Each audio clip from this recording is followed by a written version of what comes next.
Hello, everybody, and welcome inside Jimmy John's Field for game number 68 of the USPBL season. End is near. Next week, Thursday, is the last regular season game of the United Shore Professional Baseball League season. Tonight's matchup features the 25 and 20 Eastside Diamond Hoppers taking on the 19 and 25 Utica Unicorns. My name is James Zarnick. I'll be on the call for tonight's game. Each team remaining in the USPBL has 3 games left. Tonight, the Hoppers can put a stranglehold on first place as they are 2 games ahead of the Birmingham Bloomfield Beavers in the standings. With the win tonight, could go to 2.5 and all but put things in a wrap for the first place team and buy into the championship game next Sunday afternoon. To do so, though, they'll send Matt Rogers to the mound for tonight's contest. He's making his 4th start of the season, the Clarkston, Michigan native. 2-1 on the season with a 2.32 ERA, 48 strikeouts, 17 walks, and 31 innings pitched. In his last start, which was Sunday, came against the Birmingham Bloomfield Beavers. He only made it through 3 innings. Kind of a weird start for him, but he didn't give up a run, only walked 1 batter, and struck out 9, which included a 4-strikeout inning in his 3 innings of work. He's got a red-hot offense to back him up, led by the top of the order with Luke Ortel, Chris Power, and Cam Stewart, who have all been hitting the cover off the baseball. Ortel had a home run last night. Powers had a couple home runs in the last couple weeks, and so has Chris Power. Really, the leaders of the offense during this 5-game winning streak that they're currently on. In that stretch, they took over first place from the slumping Birmingham Bloomfield Beavers. Only 2-8 in the last 10 games for them. The Hoppers are an opposite 8-2 in the last 10. But they'll face the Utica Unicorns tonight, and manager Greg Grawl will send Chance Simpson to the mound, making his 2nd start of the season. He's 1-0 with a 6.75 ERA, 13 innings pitched, 9 strikeouts, 9 walks. Simpson is going to look to go a couple innings, and we may see a little bit of what we saw last night out of the Eastside Diamond Hoppers, a bit of a bullpen game. And that's not all bad, as we saw the Hoppers win last night, able to get good performances from everybody out of their bullpen. Simpson began his college career with Lincoln College, but transferred to the University of Illinois Springfield for 2015 and 2016 seasons. He had a 3.29 ERA with them, 5-2 record, the 2nd best on his team. He looks to continue that success here tonight against a red-hot lineup. These two teams met on Wednesday night, where the Eastside Diamond Hoppers defeated the Unicorns 9-7.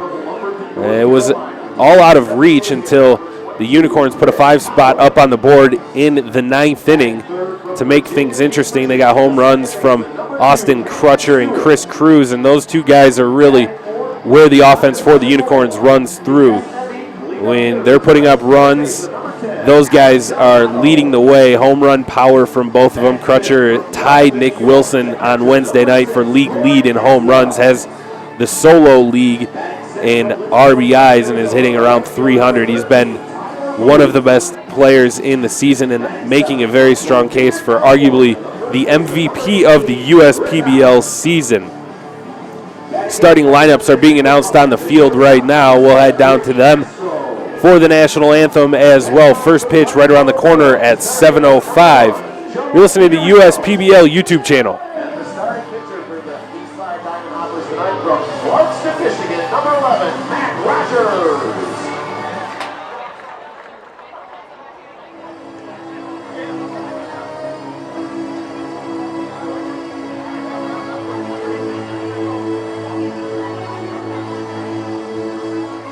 Okay, Unicorn fans, are you here? Do we have any Unicorn fans in the house tonight? It's time to be loud, be proud, and welcome the starting lineup for your Utica Unicorns, managed by Greg Raw. Tonight, the Unicorns will be joined on the field by the baseball buddies, the Shelby Township Pirates. Leading off and batting first from DeWitt, Michigan, number 8, the shortstop, Ian Yetzko with Van O'Brien.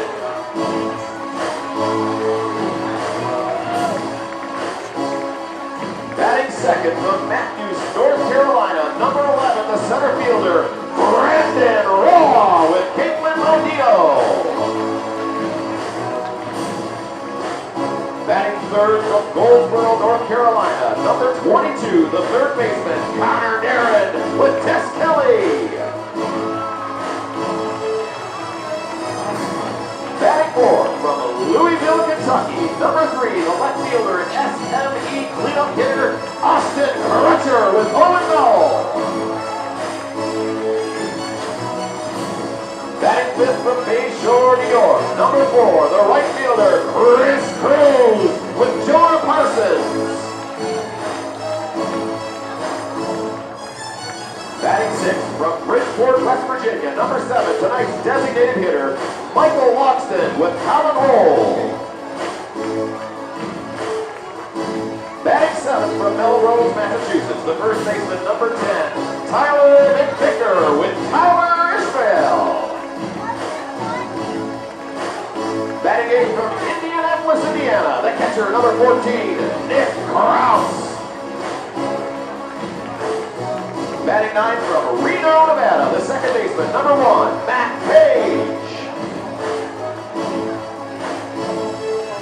The starting pitcher for the Unicorns tonight from Lewiston, Illinois, number 5, Chance Simpson.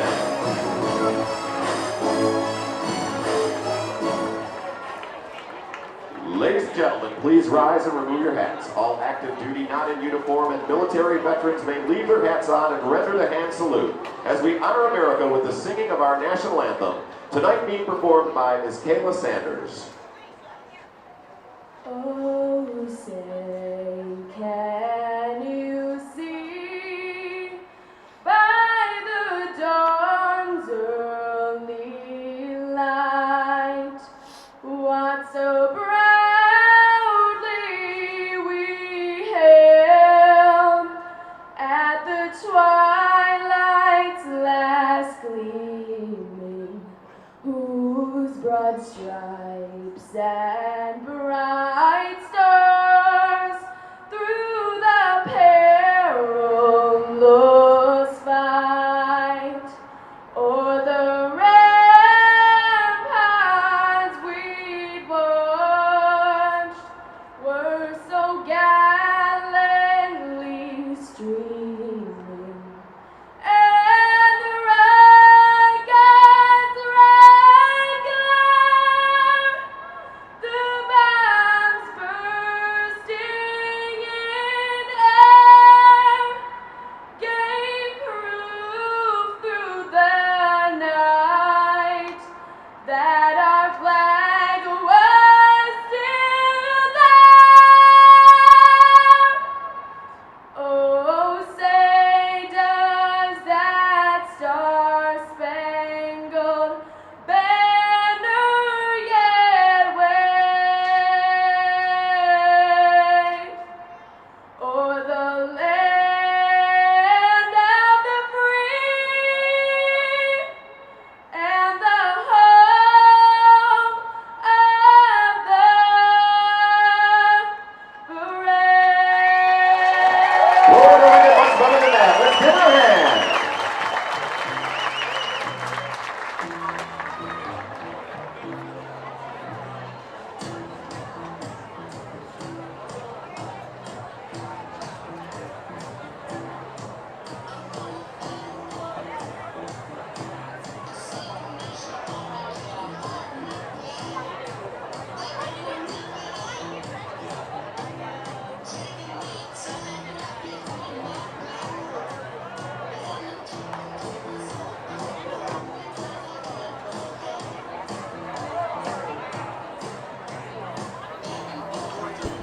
A beautiful rendition of the national anthem there by Kayla Sanders.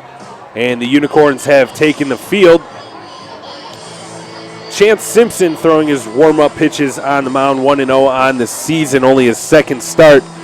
Lineup he'll face looks very similar to what it's been the last couple weeks for the Eastside Diamond Hoppers. Luke Ortel leading things off, playing left field. Designated hitter Chris Power bats second. Second baseman Cam Stewart in the 3-hole. Alex Delgado, cleanup hitter tonight, playing third base. Corey Caswell has the catching duties. He'll bat fifth. Tyler Booth in right field bats sixth. Chris Allen at first base will bat seventh. The shortstop Ricky Castro bats eighth. And Joe Fiorino will round things out for the Eastside Diamond Hoppers, playing center field and batting ninth. In the field, the Unicorns look like this. Austin Crutcher in left, Brandon Raw in center, Chris Cruz in right. At third base, you have Connor Nairn, shortstop Ian Yetzko. Matt Page is at second base, and Tyler McVicker over at first. Behind the plate for tonight's game, Nick Kraus. And as we mentioned, Champ Simpson will be on the mound for the Utica Unicorns tonight. Leading off for the Hoppers, the left fielder number 44, Luke Ortel. Luke Ortel was the player of the game in last night's game, and 3 hits, including a home run. He'll look to start things off for the Eastside Diamond Hoppers here in the top of the first inning. 321 on the season for Ortel. 3 home runs, 20 RBIs, 50 hits for the left-handed hitter from Troy, Michigan. First pitch is an off-speed pitch outside. 71 degrees. Ball 1 to Luke Ortel. 71 degrees, another cool night here at Jimmy John's Field as that pitch catches the outside corner for strike 1. 1-1 on Luke Ortel.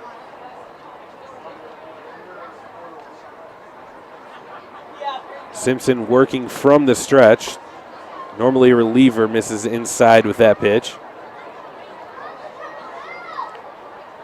Gets the start tonight as the Unicorns are wearing their slate gray alternate jerseys with the white pants and black hat. Strike called on the outside corner. The Eastside Diamond Hoppers, gray pants, same green jerseys they wore last night. And the green hats with the orange bill.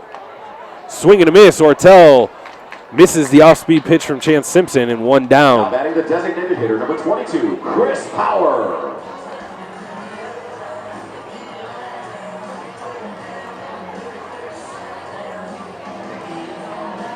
That was the start that Champ Simpson was looking for, striking out the first batter, Luke Ortel. He'll have to face Chris Power, the designated hitter, who's keeps climbing his average up more and more. 362 coming into this one, swings and misses at the 86-mile-per-hour curveball.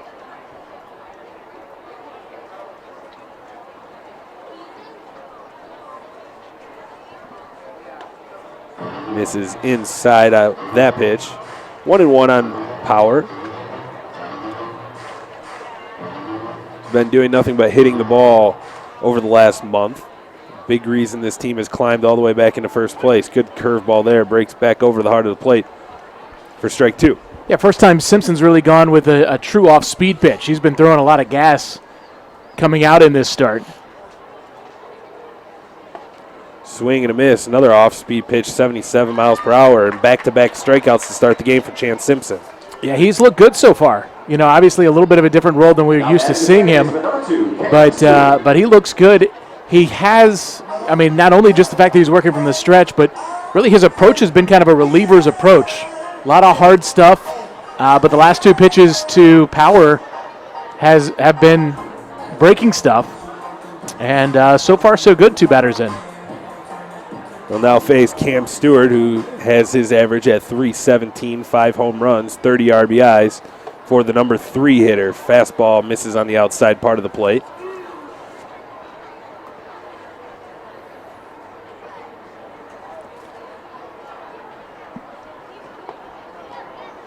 Misses low with that fastball, and behind Cam Stewart 2-0.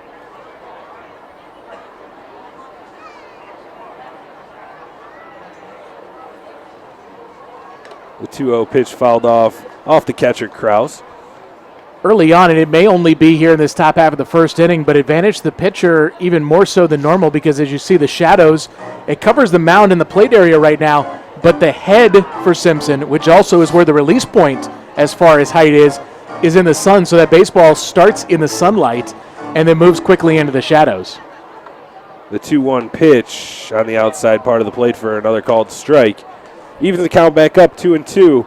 That advantage may not even exist in the bottom half of the first inning, as the sun obviously changes positions overnight. 2-2 pitch to Cam Stewart. Off-speed swing and a miss. Chance Simpson strikes out the side to start the game for the top of the first inning. We'll head to the bottom as the Unicorns will come to the plate.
Bottom half of the first inning, after a very solid start to the ball game for the Utica Unicorns, they will now bat, and they will lead it off with Ian Yetzko at shortstop. Brandon Raw bats second. He's the center fielder.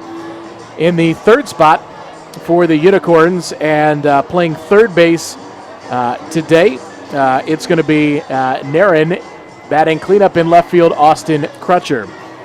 Chris Cruz hits fifth and plays right field. The designated hitter hits sixth. That's Michael Logsden. Tyler McVicker hits seventh, plays first base. Getting the start behind the plate. And batting in the eighth spot is Nick Kraus.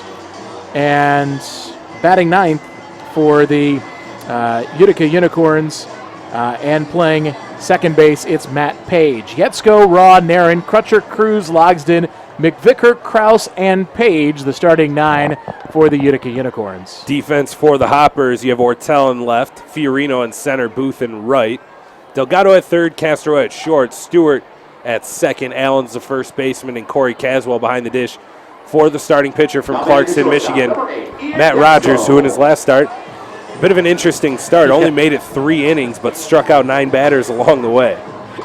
One of the most interesting starts we've seen in the USPBL this year. They ended up winning the ball game, and he was great, but all those strikeouts, he racked up the pitches and threw nearly 70 pitches in 3 innings, which is a high number for anybody, particularly a guy that's worked in relief most of the year. First pitch misses low to Ian Yetzko. But he had that 4 strikeout inning and averaged 3 strikeouts per inning in his 3 innings. Not a bad start. His team did get the win as Yetzko fouls that one back to the screen, evens it up 1-1. That was a big boy cut by Yetzko. You see that from him every once in a while. He'll get real aggressive after a ball and take a big rip at it. The Hoppers are playing 5 games this week, so the starting pitching, and plus Connor Root moved on to the Atlantic League, so already down a starting pitcher. Going to look to try to piece this together to finish out the week. Off day tomorrow for them. That pitch missed low and inside. 2-1 count on Ian Yetzko. Yetzko drives the ball into left field, but right to the left fielder, Luke Ortel, takes a couple steps back onto the warning track and makes the catch for out number 1. Center fielder number 11, Brandon Raw. Ball was crushed by Yetzko. Took some good swings in that at bat. Worked the count into his favor. Got a hold of one, hit it on a line, but could not work it into a base hit. That'll bring up the number 2 hitter, center fielder Brandon Raw. 273 on the season, 6 home runs, 17 RBIs. Brandon Raw spent majority of his time in the number 2 spot for the Utica Unicorns, and he looks at a first pitch fastball for a strike. 89 miles an hour from Matt Rogers. That's where he'll sit for most of the game, 88 to 90 miles an hour. Bounces that one in there. for ball one. One of quite a few Michigan natives in this league, which has attracted people from all over, from other countries, including most of the players from the United States. Fastball misses up, 2-1 on Brandon Raw. And so although this is a local minor league, you are seeing players across the league from various states and countries. Rogers works from the windup, delivers, swing and a miss from Brandon Raw, takes a cut at the fastball, but swings right through it, 2-2. Wind blowing in from center field a little bit. Sunny night here at Jimmy John's Field, but cool, 71 degrees game time temperature. Rogers shakes off his catcher Caswell a couple times into the windup and delivery. Strike three, fastball up in the zone, and Brandon Raw is down on strikes.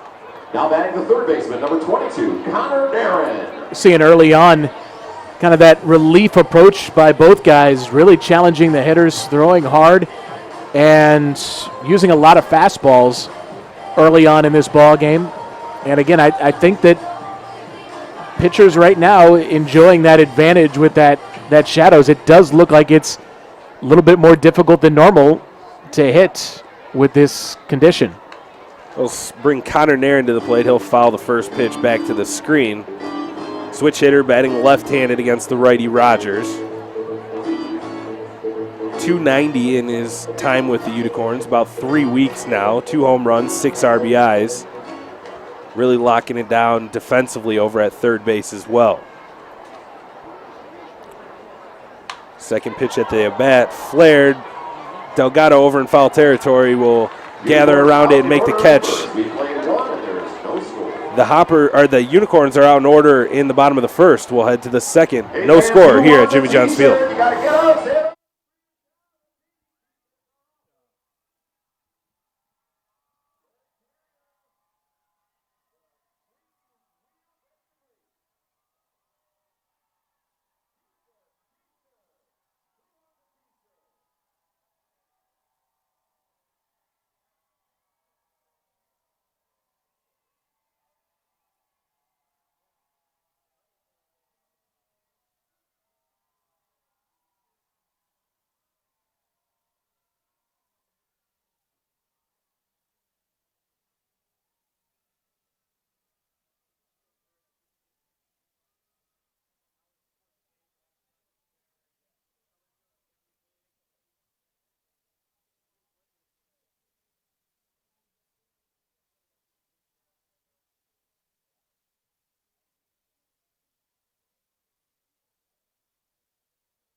Back here at Jimmy John's Field, it's the top half of the second inning. So far, the pitchers have dominated on a beautiful evening for baseball. We have a sellout crowd, and it's going to be jam-packed. Fans are still walking across the bridge on Auburn Street as the first pitch to Delgado. Grounded softly to short, deep in the hole, long throw. Yetzko gets him. Nice play by Yetzko. Had to throw quickly to get Delgado, and there's one away. Got it in on his hands, and Nairn got out of the way to let his shortstop Yetzko make the play deep in the hole. Good throw across the diamond to McVicker at first. One pitch, one out, so Champ Simpson looks comfortable on the mound today. Yeah, first time anyone for the Diamond Hoppers have put one in play against him. Going to bring up the catcher Corey Caswell, 301 hitter with a homer and 30 runs driven in this season. Swings on a fastball, lines it to the right side and out of play into the picnic area, and it's 0-1. Great way for everybody here in Metro Detroit to start out their Labor Day weekend by enjoying some baseball at the ballpark. And we've got it jammed full with baseball for the Labor Day. There's a called strike, 0-2 to Caswell. 7:25 tomorrow, and 2 o'clock matinees on both Sunday and Labor Day Monday. The 0-2 pitch to Caswell. Tried to catch the corner away, but missed. 1 ball, 2 strikes. I say that it really tried to not catch the corner away and try to get him to fish. On an 0-2. Now the 1-2 coming. And it's an in fastball, 2-2.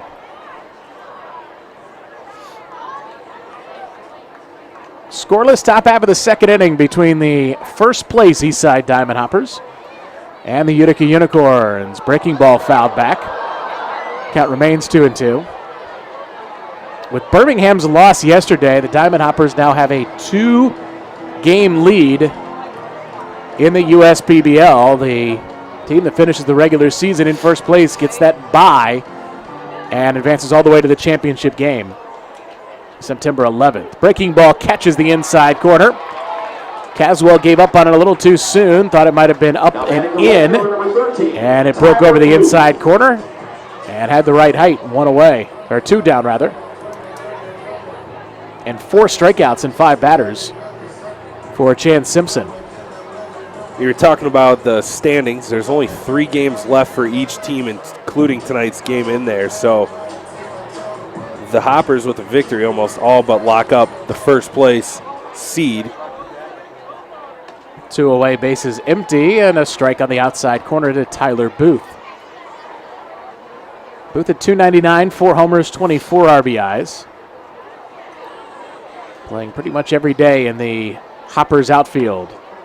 That one misses away, pops out in the mid of Kraus. Both teams wearing the alternate uniforms today. Utica in the dark gray, and the Diamond Hoppers in the green. I believe it's only the second time this season that the Unicorns have put those jerseys on for a ball game.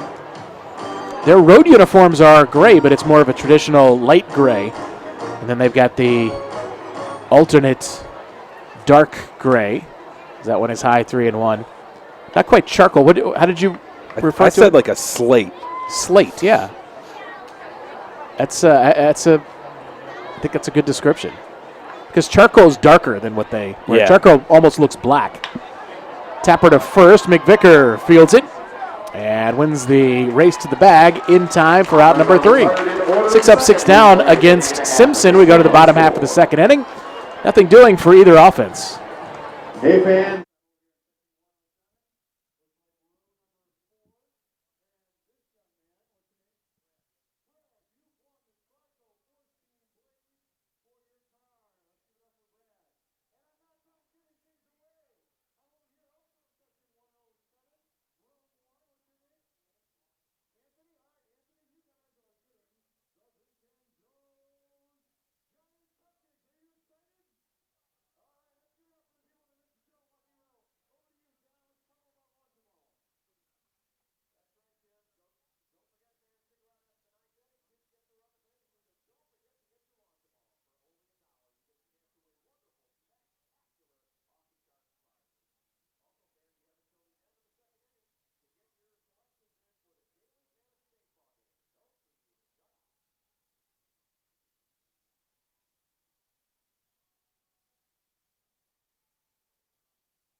If Mr. Crutcher gets a hit today's game, all fans receive a 20% discount on merchandise.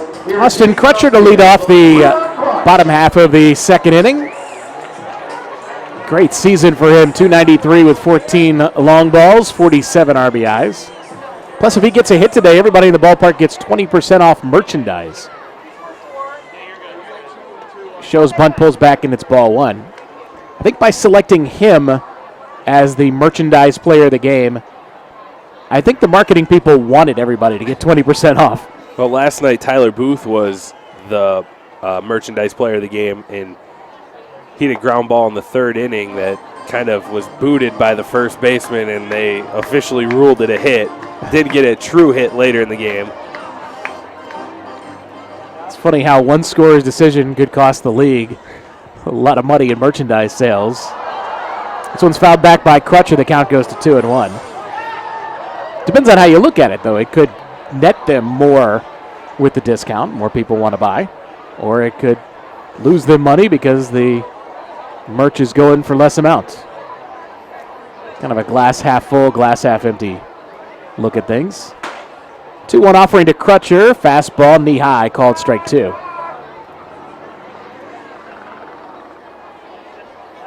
Scoreless bottom of the second inning on a gorgeous night in the Detroit suburbs. 2-2 home. Ground ball to second base. Handled there by Stewart on to first, and there's one away. Now batting to regular number 4, Chris Cruz. Still haven't had a base runner. Chris Cruz will try to change that. New York native. Cornell University product will stand in, and as he does, the Diamond Hoppers go into their Chris Cruz shift, moving Castro over to the second baseman's position from shortstop, placing Cam Stewart 15 steps onto the outfield grass in shallow right, and sending Tyler Booth almost to the warning track in deep right. First pitch inside on Cruz, 1-0. Fiorino is way over in right center, leaving a big gap in left center. And the third baseman, Delgado, is playing in a true shortstop position. 1-1 to Cruz is inside, 2-0. So not only are they shifted him to pull, they're also pitching him to pull by throwing 2 inside. Well, if you're going to shift, your pitcher has to be on the same page because you don't want to give him something outside that he drills to where nobody else on the field is standing. At time, a little bit better. Catches the inside corner. Count goes to 2-1. Cruz is hitting .310, 8 homers, 37 RBIs. I believe all 8 homers have been pulled out of the park. Same pitch, same result, 2-2.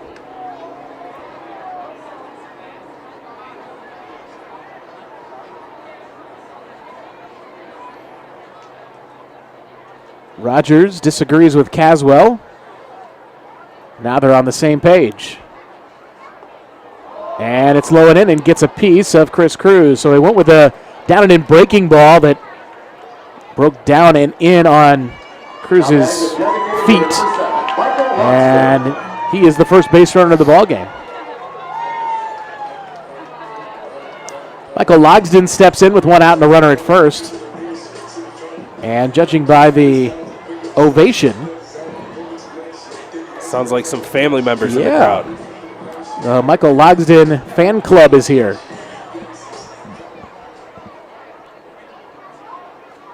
He's at 200, a couple homers, a couple RBIs. And there's a called strike. So I guess the deduction there is that he has hit 2 solo home runs and has not driven in a run any other way. Cruz leads off first, the 0-1 to Logsdon. Late on what looked like a cutter, nothing in 2.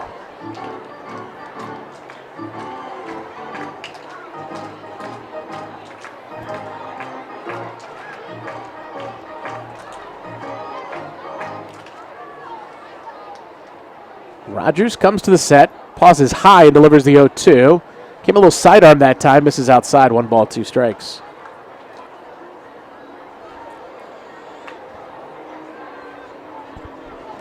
We're at the bottom of the second inning, no score. Cruz is the first base runner of the game. And a throw over, runner back.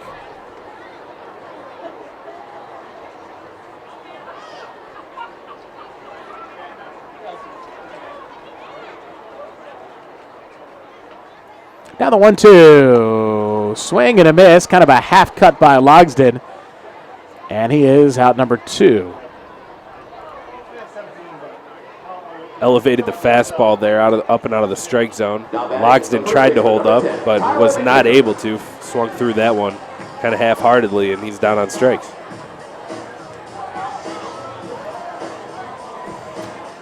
So that'll bring up Tyler McVicker, hitting .231 with 3 homers, 17 driven in.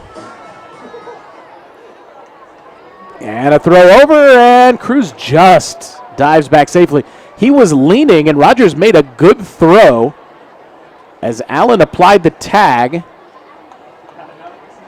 But Cruz just barely got the hand in over at first base. I gotta tell you, from here, I thought they got him. It was pretty close. Pitch is high to McVicker, 1 ball, no strikes.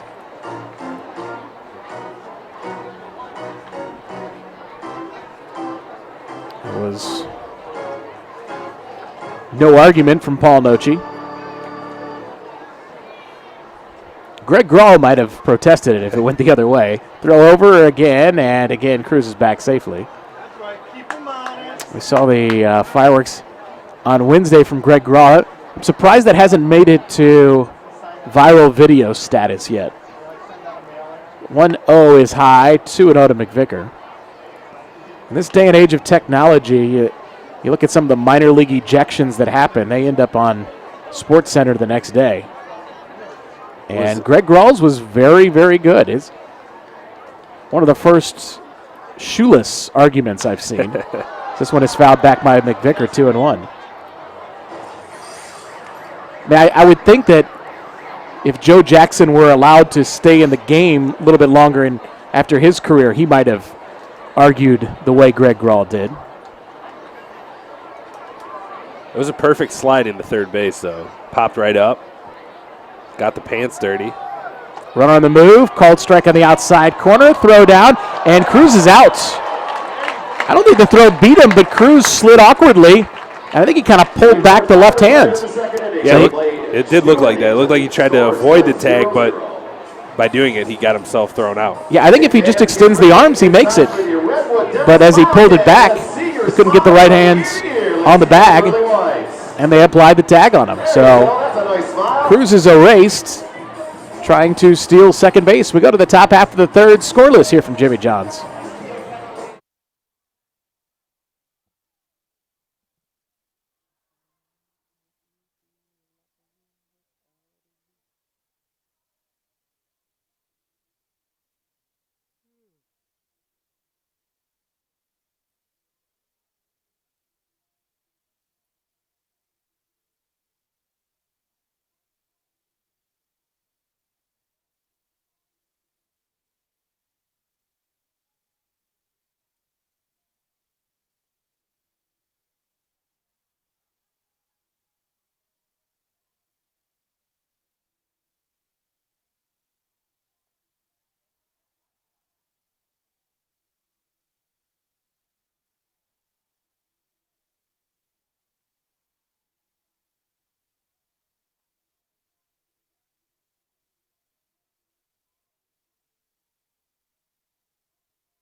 Chris Allen.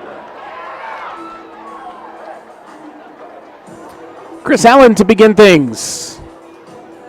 As we continue on here in the top half of the third inning from Jimmy John's Field.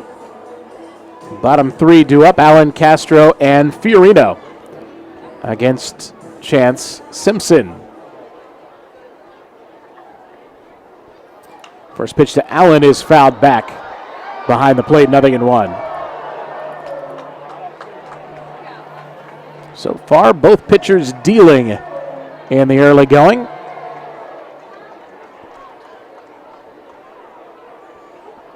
That's the makings of a pitcher's duel. Hard hit to short. Snared by Yetzko, and he guns him out at first base. Another nice play there by Yetzko, handling a very hard hit one-hopper to shortstop, and then firing across for the out.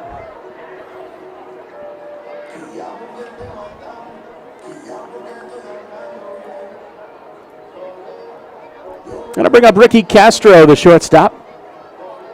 Switch hitter, batting left-handed. And taking a ball outside, 1-0. Skipper Paul Nochi occupies the third base coach's box as Castro lays off, and it counts 2-0.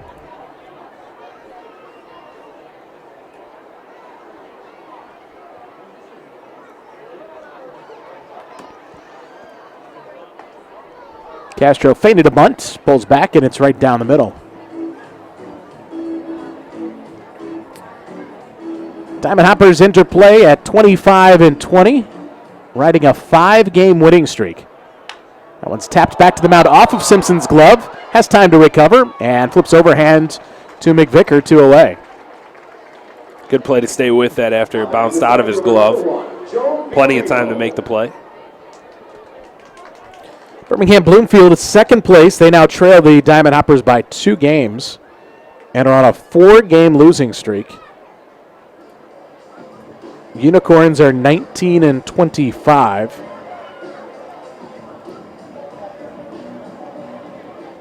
So they have been eliminated from first place in the league. There's a called strike to Joey Fiorino, 0-1. 229 average, no homers and 13 RBIs for the outfielder, who takes that one outside, 1-1.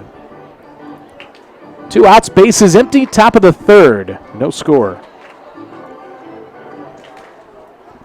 1-1. Bounces in. Running the count to 2-1.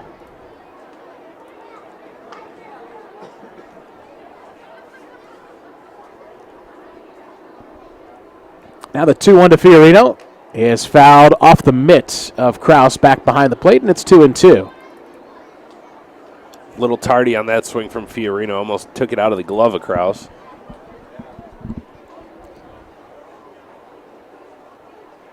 Two and two with 2 outs.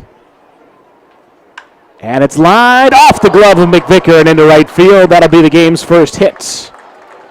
Fiorino took it to the opposite way and is rewarded with the game's first hit.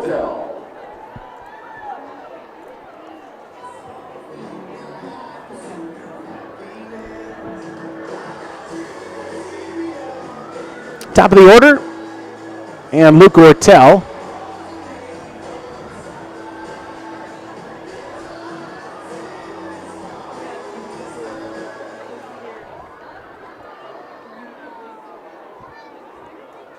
First pitch to him is tapped weakly to second. Page gloves, throws to McVicker in time for out number 3. First hit of the ball game, but nothing doing for the Diamond Hoppers other than that. We go to the bottom half of the third inning, still no score. Hey fans, it's trivia.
The first baseman, number 10, Tyler McVicker.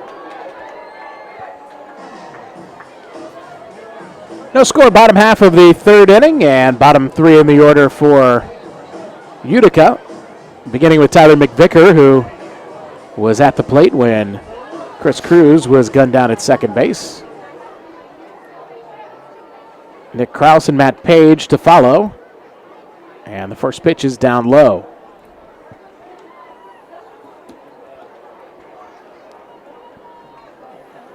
I got the feeling based on the poll in between innings that there are a few more Unicorns fans than Diamond Hoppers fans here today. That one's fouled back by McVicker. I'd agree with you on that. Or the fans that are here representing Utica are just louder. But they surveyed the crowd, and it seemed like a little bit more of a boisterous ovation when they asked who was supporting Utica. But close. 1-1. Off the hands, grounded weakly to the left side. Delgado fields, throws, one away.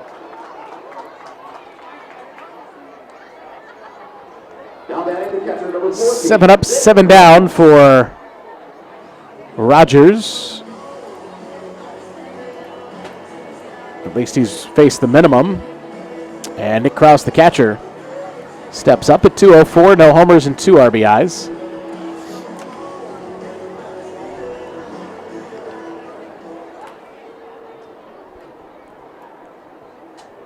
First pitch from Rogers, a bit downstairs, 1-0.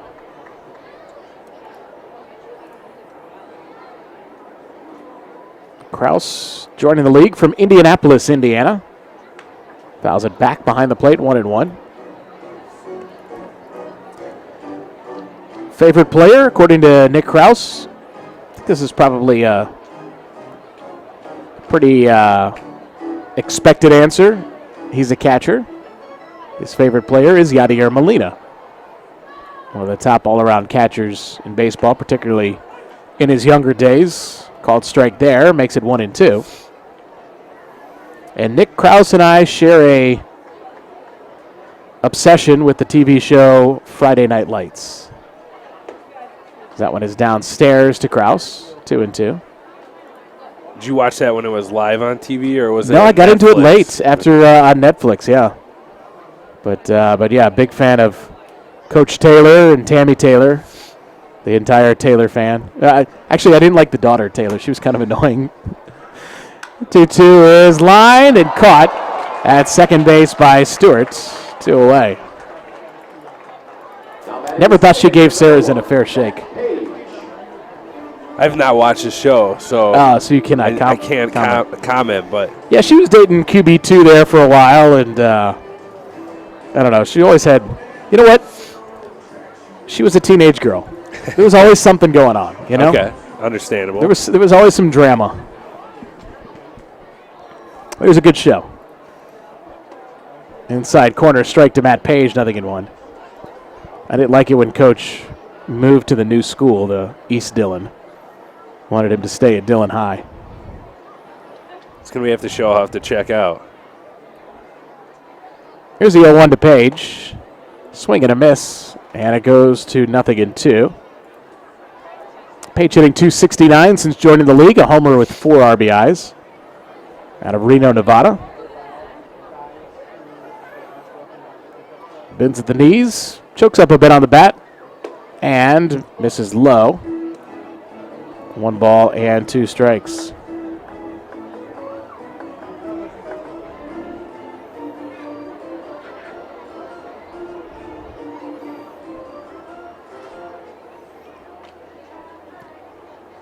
Now the 1-2 offering. Flied right side. Allen a long chase and runs out of real estate. So we'll do it over again at a ball and 2 strikes.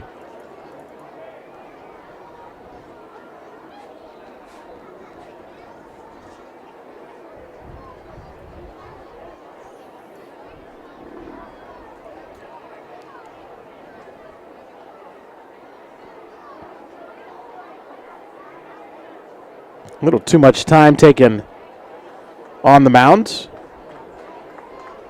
I don't know how many pitches Matt Rogers throws exactly, but he shook off Corey Caswell about 6 times. Might have been for show. Here's a line drive right side foul.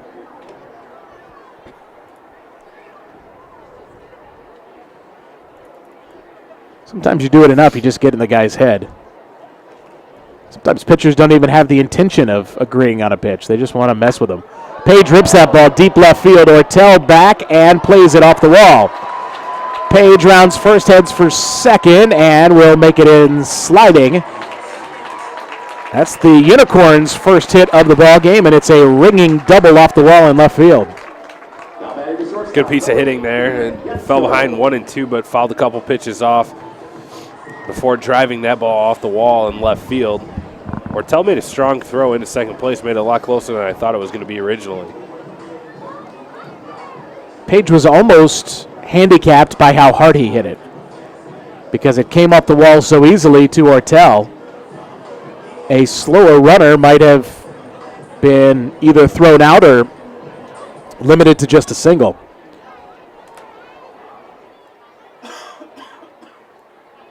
Yetzko hit it hard his last time up, takes outside 1-0. The ball Yetzko hit to begin the bottom of the first was similar to the one that Page hit. A bullet to left, but it was at Ortel. 1-0 pitch is popped up. Allen has a beat on it in foul ground, squeezes it for out number 3. So the Unicorns get a runner to scoring position, but cannot bring him home. We're through 3 innings at Jimmy John's Field. Unicorns nothing, Diamond Hoppers nothing.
Now batting for the Hoppers, the designated hitter number 22, Chris Power.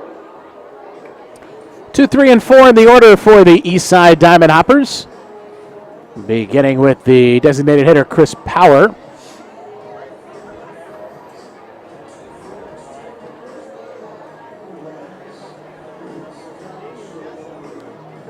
Power out of Lumberton, North Carolina, righty on righty matchup. And takes a breaking ball upstairs from Simpson. 1 ball, no strikes. That was the curveball that stayed high. Now the 1-0 delivery is a fastball low, 2 balls, no strikes.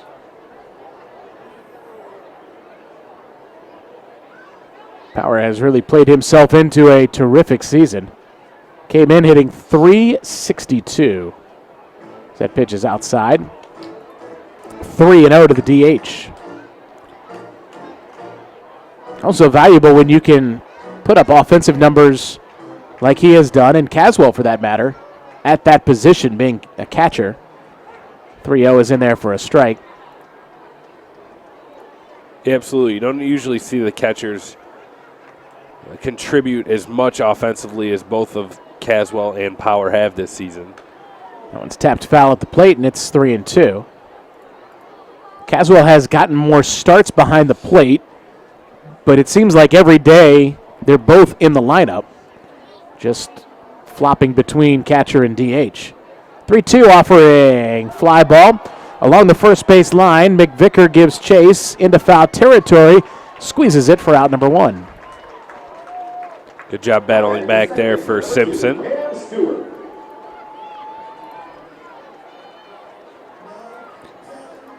Second baseman Cam Stewart steps in now.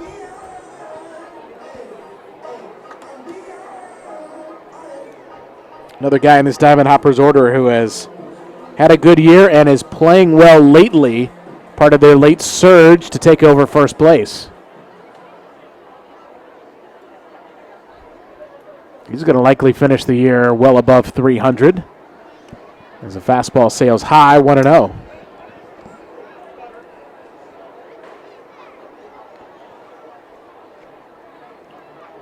Stewart, a Virginia Beach product. Takes low, 2 balls, no strikes.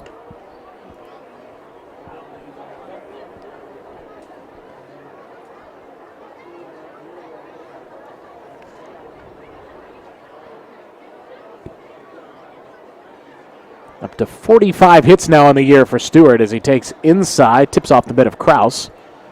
Counts 3-0. 6 for 6 performance last week will help that out a little bit. Not too shabby. 5 hits was a league record, so he shattered it with 6. That one is inside, ball 4, and Stewart draws the walk. Now batting the third baseman, number 10, Alex Delgado. And the cleanup man, Alex Delgado, steps to the plate. Delgado with 1 homer on the year, but it may have been the biggest hit anyone has recorded all year in the USPBL. Yeah, Sunday afternoon in the battle for first place between them and the Birmingham Bloomfield Beavers. Drove that ball over the left center field wall for a 3-run shot, first of the season. Big moment in that game. They were, was it tied or they were down at the time? I think they might have been up by 1 run. Next pitch is low, and it's 1-0 to Delgado.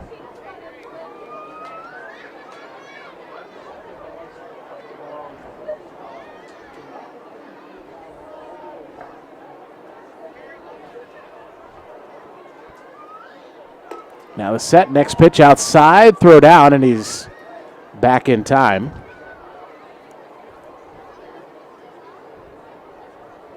And they were down 2-1. Okay, so they and he were had down. a 3-run homer, yeah. Because they're down 4-0 going into that inning. Yep, that's right. Kinch was dealing. 13 straight retired, and then 4 batters got him for 4 runs, I believe. Yep. So it was 2-1 when he hit it. 2-0 run on the move. Pitch is high, throw down, and Stewart is out. 2 down, and the bases are now empty.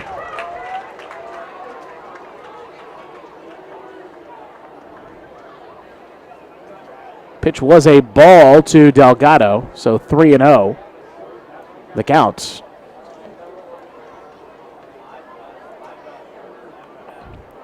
I think that homer further. This pitch is a strike on the outside corner. I think that really further kind of got Birmingham Bloomfield down. I mean, they had just been beaten down for the last couple weeks, and it just really further deflated them.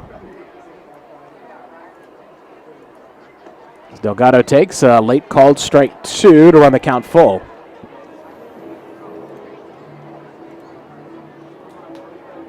Even without the power, Delgado has had a good year. 274 average coming in and terrific third base defense. 3-2 up and in, ball 4, and Delgado trots down to first base. Now batting the catcher, number 6, Corey Caswell.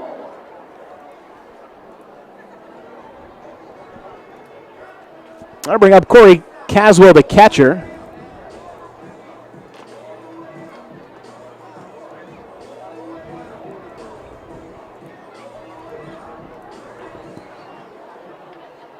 Delgado, pretty good sized lead at first, and Caswell waves and misses at a looping curveball.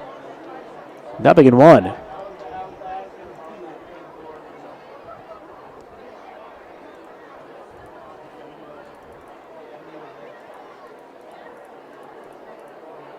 Next offering. Same pitch this time in the dirt. Caswell could not hold up, and it's 0-2. That's been a pitch he has had trouble laying off all season long. Curveballs low and away or curveballs in the dirt. Seen him swing and miss at those quite a bit.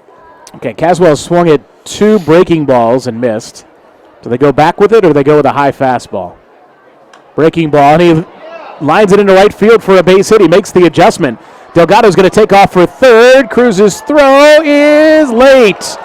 Just around the tag as Delgado goes first to third on the play. Now batting to right fielder number 13, Tyler Booth. And they're at the corners. What a great throw there from Chris Cruz. Made that play real close at third base.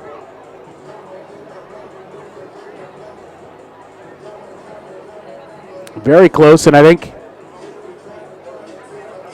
what really helped Delgado was that good slide to the outside part of the bag. 2 outs, they're at the corners, and Booth the batter. What looms now for the Diamond Hoppers is Cam Stewart getting thrown out at second base. Would have been a run.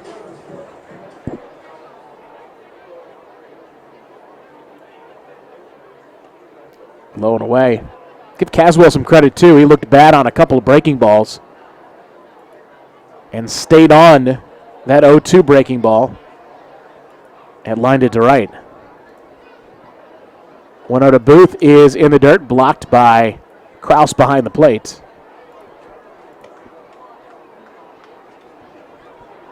Two balls and no strikes.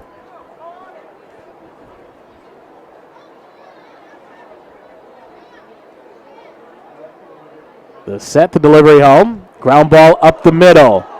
Yetzko slides, makes the play, hops the throw twice and still gets him at first base.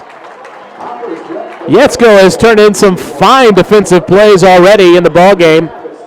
Slow chopper up the middle, sliding to his left, and even with a 2 bouncing throw, still had a ton of velocity on it and gets him at first. Still scoreless here at Jimmy John's Field. Military Appreciation Day. All veterans and active duty military members.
First pitch to Brandon Raw as we begin the bottom half of the 4th inning. Low, 1 ball and no strikes. Great scoring opportunity in that top half of the 4th inning for the Diamond Hoppers. But the inning ending on a great defensive play by Yetzko. Raw cuts and misses, 1-1. He basically threw what amounted to a fungo ground ball shot to first, because he threw it hard, but handled by McVickers. Raw hits that high and deep down the line Ortel leaps and can't get it. It's gone. That was some punter hang time for Brandon Ross. He got it up, and eventually out of here. And it's 1-0 Unicorns.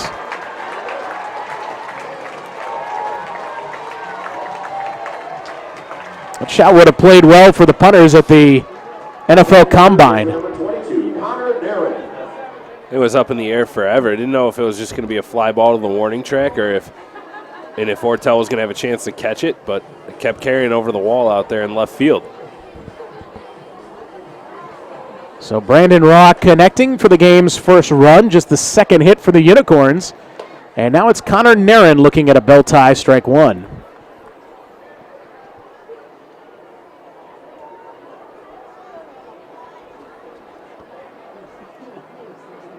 Now the 0-1. A little bit low and in. 1 ball, 1 strike to Nairn.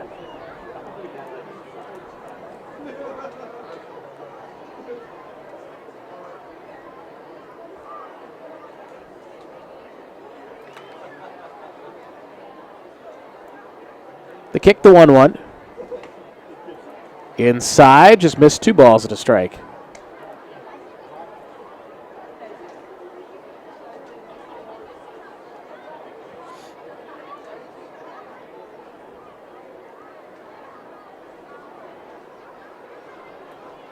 Now the line, the 2-1 delivery. Popped up over us and into the sweet level. It's 2-2 to Nairn. When those foul balls get up into the sweet level, it sometimes knocks over their caviar dish.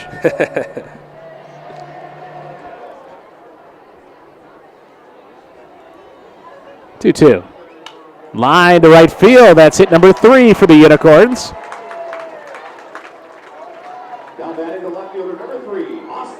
A base knock for Nairn, and after he reached first base, lifted both hands in the air in some sort of celebration. He may have been a little frustrated with a little bit of a mini slide. Austin Crutcher stands in.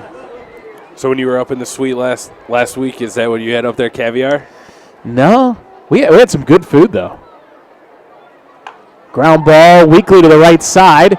Stewart shifts over and throws in time, but it's off the glove of Allen. Nairn takes third base as Allen retrieves it, and the runners are at second and third. With nobody out in the inning, Stewart made a nice play on it, but went right off the glove of Allen. I don't know. Did he just take his eye off the ball when he went to catch it? Close his mid a little too early? Yeah, maybe he wasn't expecting Stewart to put as much on the throw as he did, but Stewart kind of had to because Crutcher runs well. And Crutcher runs hard on every ground ball. The first ground ball he hit was flying down the base path. Right. Was there again, so. I mean, you're talking about a throw thrown hard from about 35 feet away. Sometimes, if you got a little bit more time, you might throw that underhand, but Stewart really had to kind of put some zip on the throw. But, yes, Allen just wasn't prepared for a throw with that type of zip. Might have taken his eye off. So E3, the scoring decision. Runners at second and third. Still nobody out for Chris Cruz. And he cuts and misses, 0-1. Big swing there from Cruz. Had one thing on his mind with that hack. We had a little bit of everything up in the suite. We did the hot dog, hamburger, chicken platter. But there are a ton of options. They're on the USPBL website under catering. You can see all the different options you can have, including you can have Jimmy John's sandwiches catered to the suites. 0-1 to Cruz is outside. We did. I definitely recommend the mac and cheese if you're going to get a side dish. Pretty good? Very good. Got baked beans were good, coleslaw, fruit, veggies. Hey, you guys had it all up there. Chips, popcorn. Inside 2-1. They want to do some snacks and then some like dinner type items. But the suites are definitely the way to go, and quite frankly, they're quite affordable for groups. 2-1 is high. I know they're very popular with corporate outings and having office parties where you can do the suites. If you've got a larger group, you can do the picnic areas with the pavilions. But very popular with office groups. But it's family affordable as well. 3-1 ripped foul down the first line by Cruz. Hit it hard, but the count's full. And we're starting to see second time through the order Utica getting better swings on Matt Rogers, who really stymied the home team first time through. Only the one hit, the double by Matt Page the first time through the order. Now 2 hits, including a home run.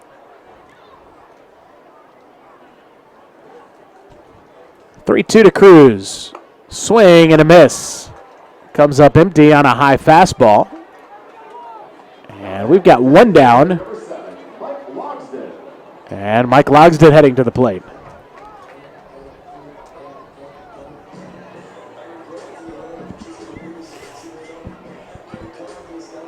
Two in scoring position with 1 out.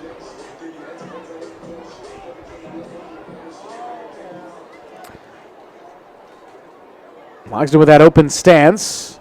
And Rogers misses away.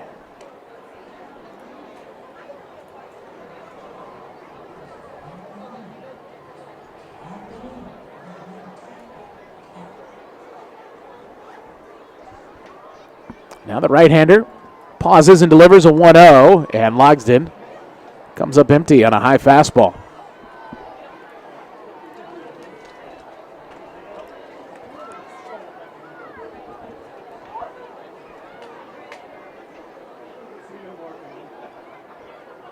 One ball, 1 strike to the Utica designated hitter. This one's lined hard to the right and foul. Brings the count to 1-2.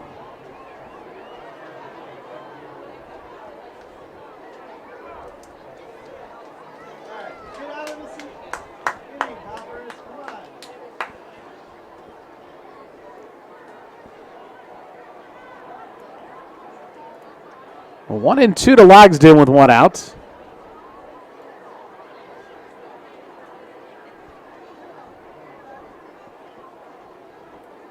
And the pitch. Swing and a miss for strike 3.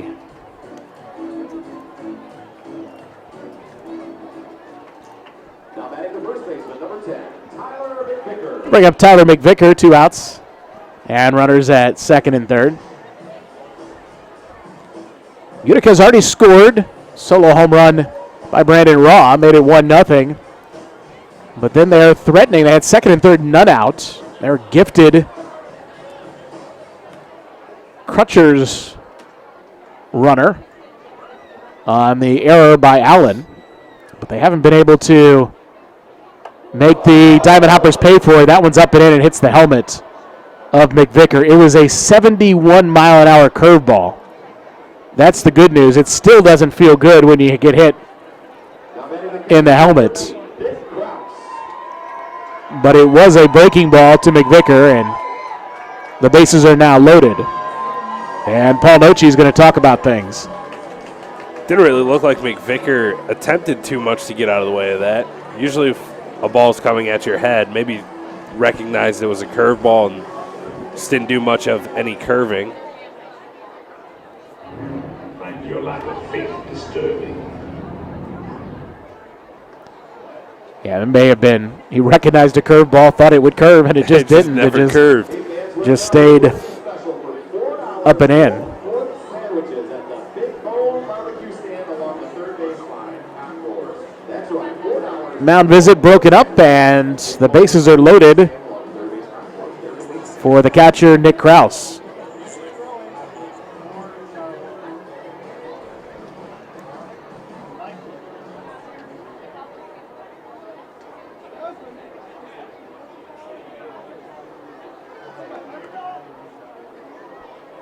Bases loaded, 2 outs. The pitch to Krause.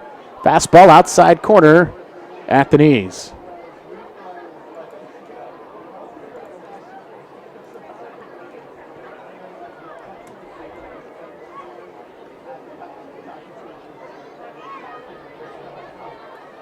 Now the 0-1. Too far away. 1 ball, 1 strike.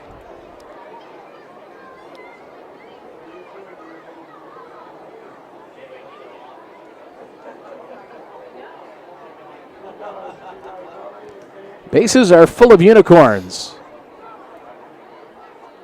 Swing and a miss. And it's 1-2. Caswell kind of caught that a little funky.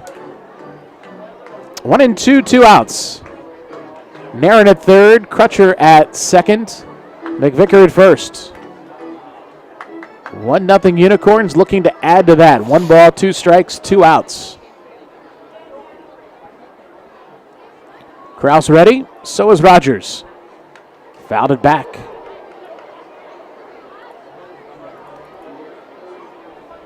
And we'll do it all over again.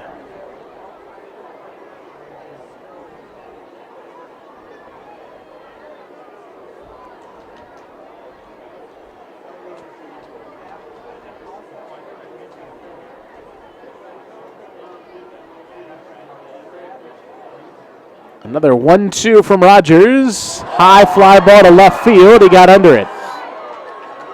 Luke Ortel squeezes it for out number 3. Utica Unicorns score the game's first run, but they strand the bases loaded in the bottom half of the 4th inning. To the 5th we go. 1-0 Unicorns.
One nothing Unicorns. It's the top half of the 5th inning. And Chris Allen steps in. He'll look to atone for an error in the bottom half of the inning. An error that did not cost the Diamond Hoppers.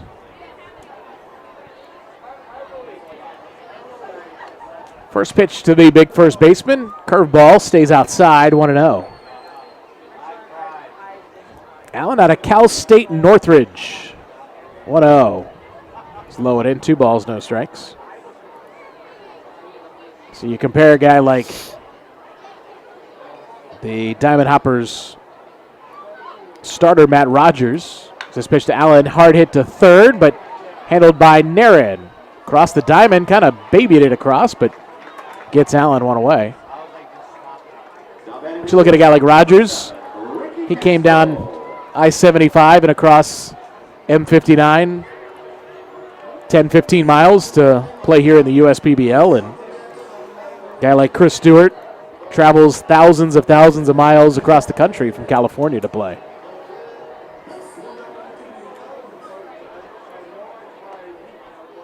First pitch strike to Castro.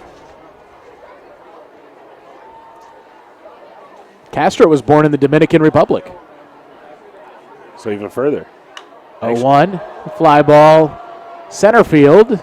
And actually, it's Crutcher in left center making the catch. 2 outs. I was thinking about it. On the flight, might be easier to get here from the Dominican than California, at least close. So I said at first it was further, but it might not be further. Yeah. It is more international. Although it's to bring an international player in to Michigan from one particular country wouldn't be hard at all. From Canada. There's a called strike, 0-1.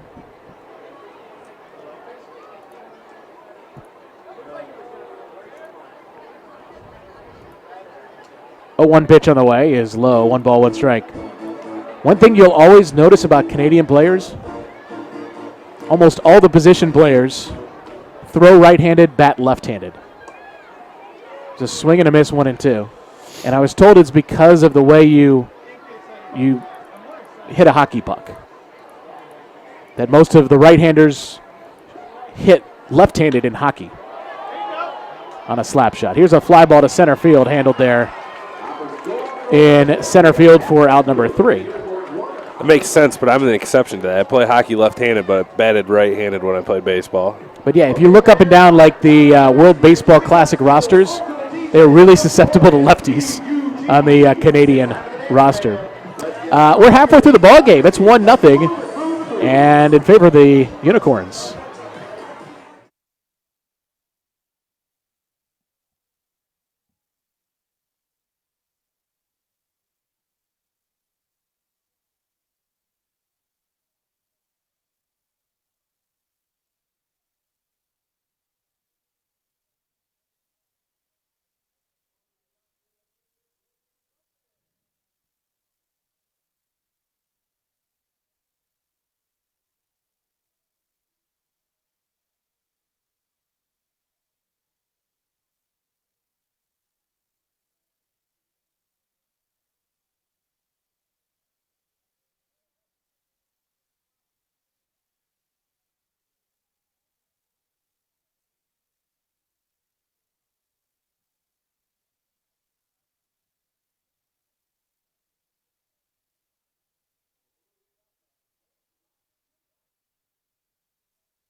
Aurora, Ohio native John Kovalik takes over on the mound. Does not have a record, 0-0, 7.71 ERA, his 4th appearance out of the bullpen for the East Side Diamond Hoppers. Does have a save to his name. 2 1/3 innings pitched, 3 strikeouts, no walks, giving up 5 hits.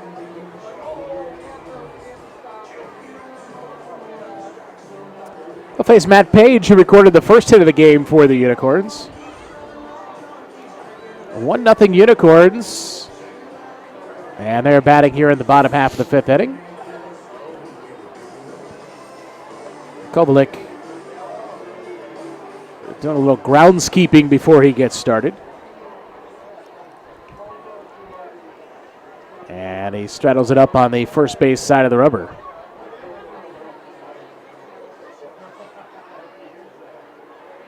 Now we're set to go. And Page rips that ball high down the left field line. Ortel comes over, straddling the line and in fair territory. Makes the catch, 1 away. Now batting the shortstop, number 8, Ian Yetzko. Again, this is Labor Day weekend, and ballpark will be open on Labor Day. 2 o'clock game on that Monday.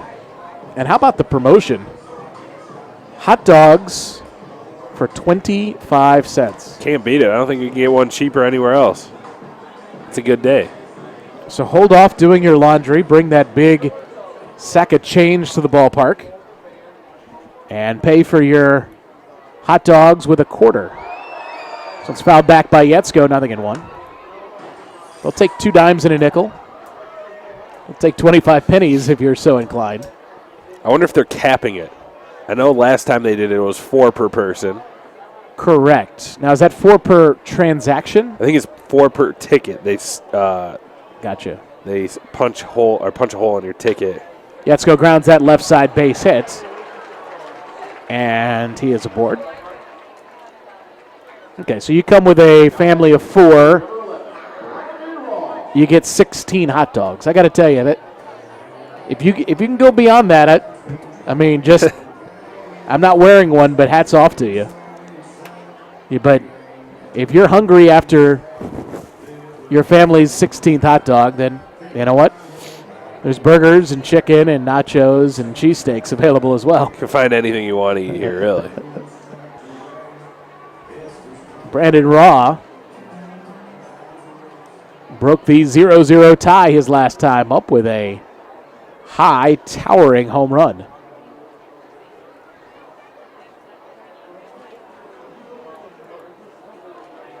Throw to first, and Yetz goes back safely.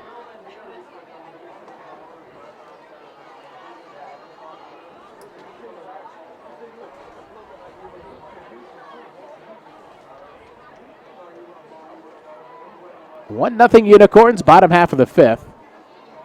Raw waits, lines it towards right. Booth is over and covers some territory, makes the catch in foul territory. Booth had a long way to go for that ball, and it was slicing like one of my golf drives away from Booth. But he corralled it for the out.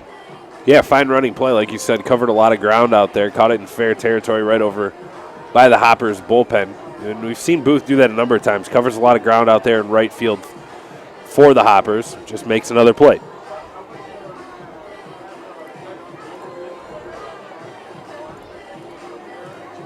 Two outs for Connor Nairn.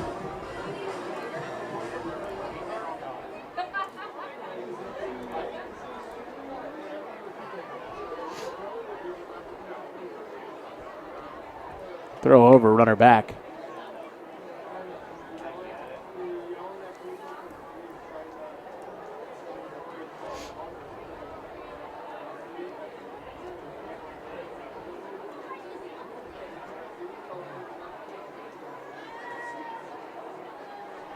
Unicorns now with 4 hits as a team. And Nairn lays off one just off the plate.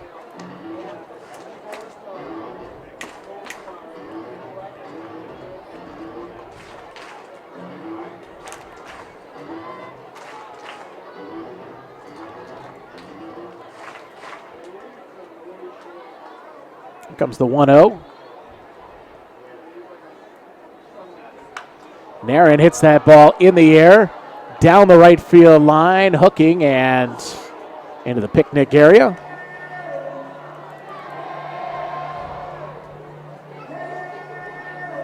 Diamond Hoppers 2 games ahead of the idle Birmingham Bloomfield Beavers, who in a matter of a week have relinquished first place in the USPBL. They're on a 4-game losing streak. And this Diamond Hoppers team is on a 5-game winning streak. Nairn takes a look at strike 2 on the inner edge.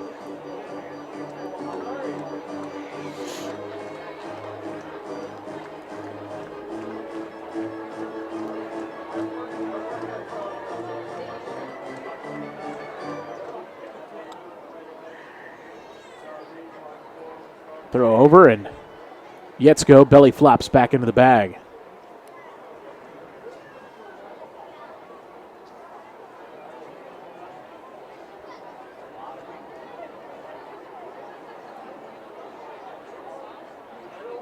One and two away. There goes the runner. That ball is hit in the air towards right center field. And Fiorino snags it for out number 3. The Unicorns do not score in the bottom half of the 5th inning. We go to the 6th. Still 1-0 Unicorns.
Luke Ortel leads things off, swings at the first pitch, taps it to short, and Yetzko guns him down at first. 1 pitch, 1 out in the top half of the 6th inning.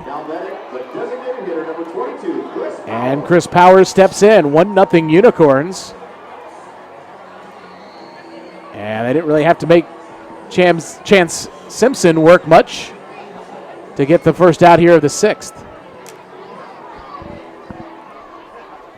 Now it's Power swinging and missing. 0-1.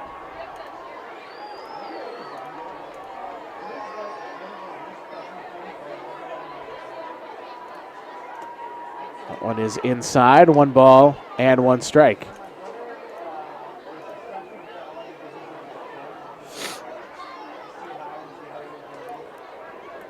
Well, 1-1. Line to the right, foul, 1 ball and 2 strikes.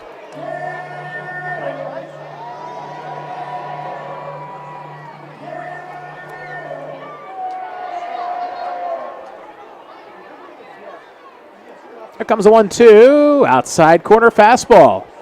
Power caught looking, 2 away.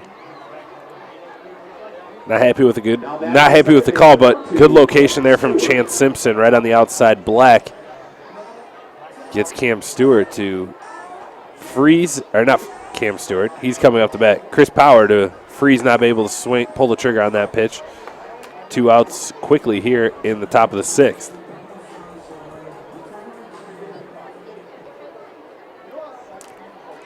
First pitch to Stewart is low, 1 ball, no strikes. You can tell Simpson is working because half of his jersey is untucked. It's the right half. That one is up and in. 2 balls, no strikes to Stewart.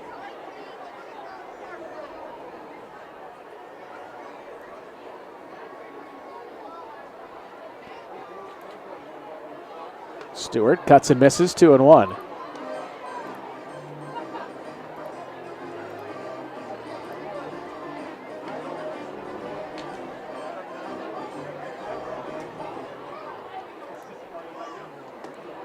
Catches the outside corner, and it's now 2-2 to Stewart.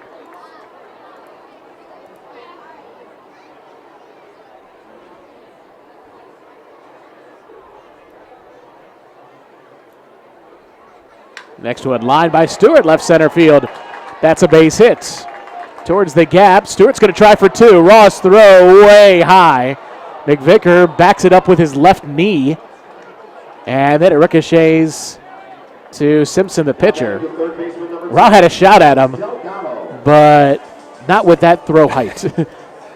Oh, the throw made it almost all. Would have made it past the foul line at first base. Oh, it had the giddy up. It just sailed on him.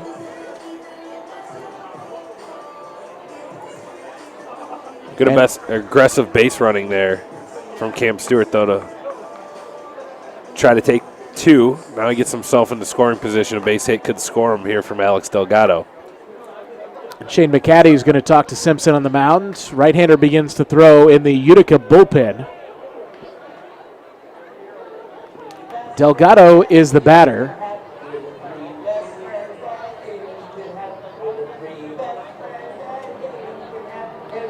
And the meeting on the mound is a brief one. Looks like you got Luke McCaddy down there throwing.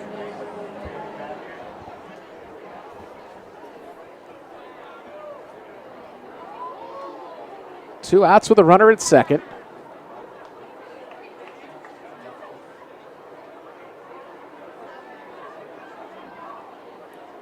And the pitch to Delgado, low and away. Wonder if part of that conversation was be careful with Delgado at the plate. Caswell is the on-deck hitter. The 1-0. Breaking ball, low and away, 2-0.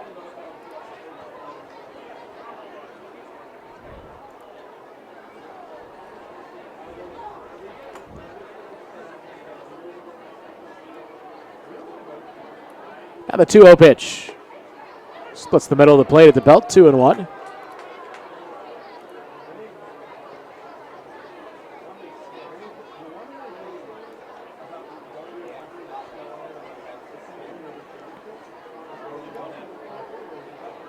Now the 2-1 pitch is inside, 3-1.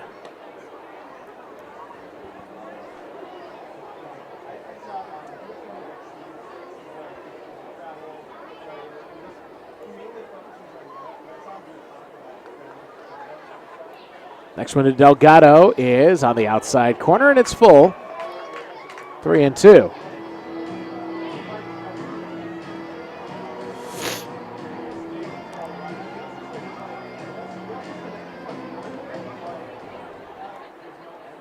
Now the payoff pitch. Line foul off the netting. Stays full.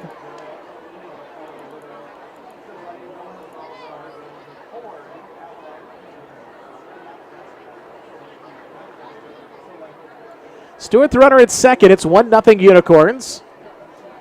Stewart representing the tying run. Stretch of the payoff pitch. Chopped towards second base. Page has it, throws to first, and the side is retired. Diamond Hoppers do not score. We go to the bottom half of the sixth inning. Still Utica 1, East Side 0. Direct your attention to the first baseline. You've seen him on the field.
Crutcher. Let's root him on so we can get $20 off the Lucha now.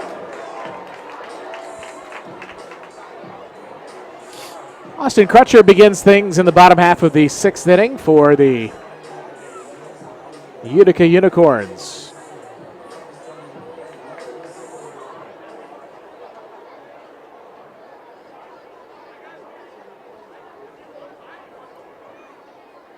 Pitch to Crutcher is low and away, 1 ball and no strikes.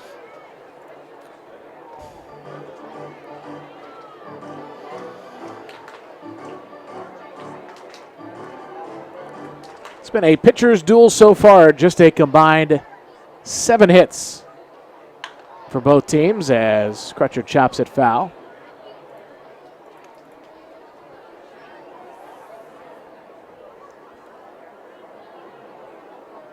John Kovalik in his 2nd inning of work for the Diamond Hoppers. Out of Slippery Rock University, 5'10", 205.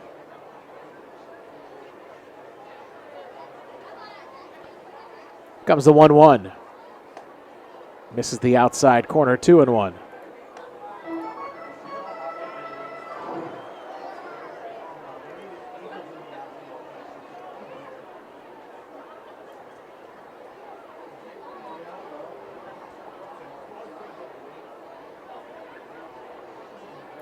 Set the 2-1. That's a called strike at the knees. 2-2 to Crutcher.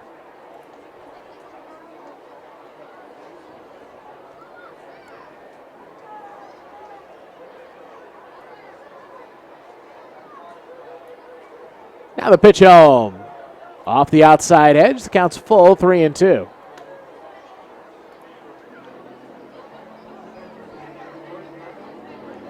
And now Paul Nochi is outside the dugout. And he's got some words, and he's been ejected from the ball game.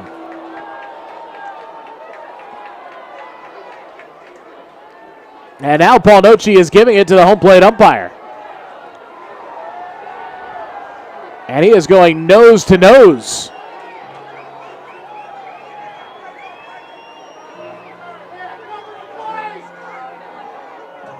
You know, the dugouts are so far off to the side. Nochi, as he was pointing at the home plate umpire, got a piece of the base umpire who's trying to break it up. And he's really giving it to him now. Boy, frustrations have really boiled over for all the teams, even a team like the Diamond Hoppers that are in first place in the league.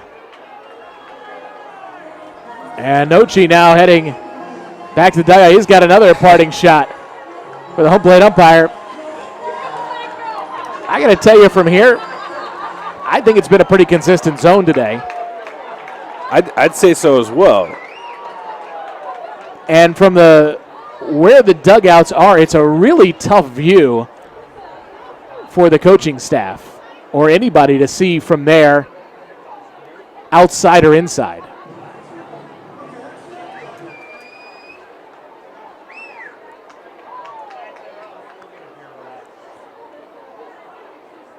But I thought that last pitch was, it had started a few pitches earlier on a pitch that was outside. It was called outside, and really it did look outside.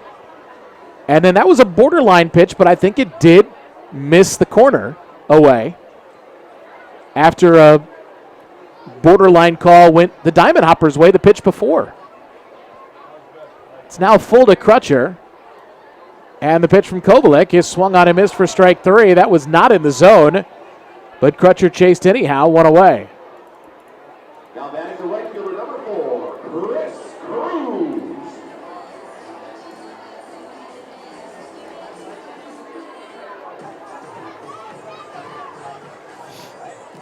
Put the shift on now for Chris Cruz.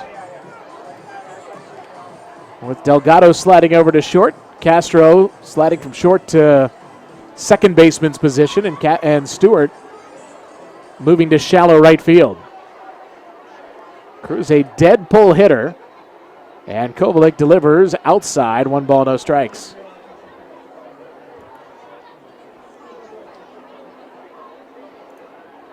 One nothing. Unicorns continue to lead in the bottom half of the 6th.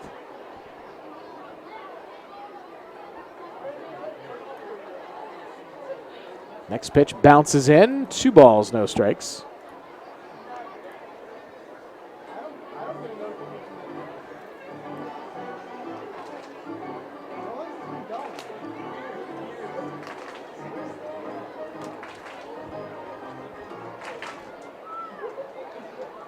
Now the kick to 2-0. Catches the inside corner, 2-1.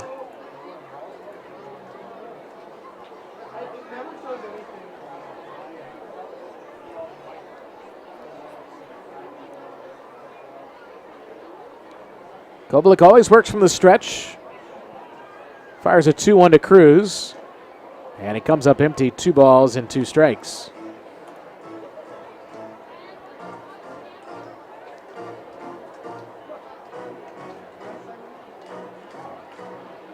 So Hopper's pitching staff between Rogers and Kovalik have been really throwing inside to Chris Cruz today. Down and in. Did he go? Yes. Appeal made to the first base umpire, the only base umpire. And Cruz strikes out. That's a swinging strikeout, 2 away.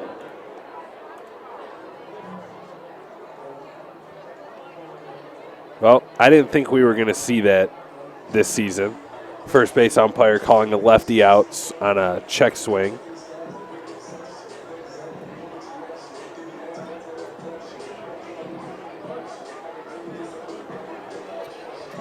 Two out, space is empty, and batter will be the first baseman, Mike Logsdon. And the pitch is upstairs, 1 ball, no strikes. Still 1-0 Unicorns, bottom of the 6th inning. Great pitchers duel here on a actually somewhat chilly night in Metro Detroit. Logsdon gets a piece of it, fouls it back. It's 1-1. Feels like that fall Friday night football weather. Yeah. It's Friday night football and college football today. A lot of games today, including Sparty and the Paladins of Furman. 1-1 to Logsdon. Fouled it back. It's now 1-2. Teams played yesterday as well. Lots of really good games this weekend. Big time matchups. USC Bama, Texas Notre Dame. Sneaky good is Oklahoma and Houston. Both ranked. 1-2 offering, high and away. Clemson, Auburn. Yep. A lot of neutral site games. We have first big time college football game at Lambeau Field. Yeah, LSU, Wisconsin. Yep. It's kind of hard to believe they haven't played like a big time college game there, is what I heard. A couple smaller like D2 games and stuff been played there, but not at Division I. It's high, 3-2. The old Battle of Wisconsin Parkside, Wisconsin Green Bay. Yep. Wisconsin Stevens Point. All those little smaller D1, D2, and D3 schools out there. Wisconsin Whitewater. It's fouled back by Logsdon, stays 3-2.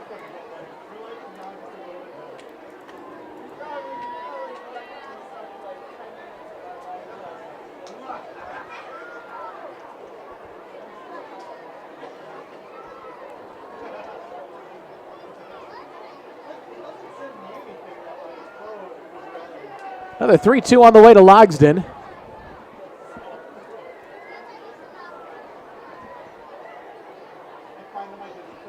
Here it is. And it's driven deep center field. Fiorino back, has room, makes the grab for out number 3. Unicorns stay off the scoreboard in the bottom half of the 6th inning. They still lead 1-0 as we go to the 7th.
New pitcher for the Utica Unicorns, Luke McCaddy, making his 13th appearance out of the Unicorns bullpen. 13 and a third innings pitched, 22 hits, 16 runs, 12 of them earned, 10 walks to 14 strikeouts. Does not have a record on the season. 8.10 ERA. He'll take over from Chance Simpson, who was good in today's game.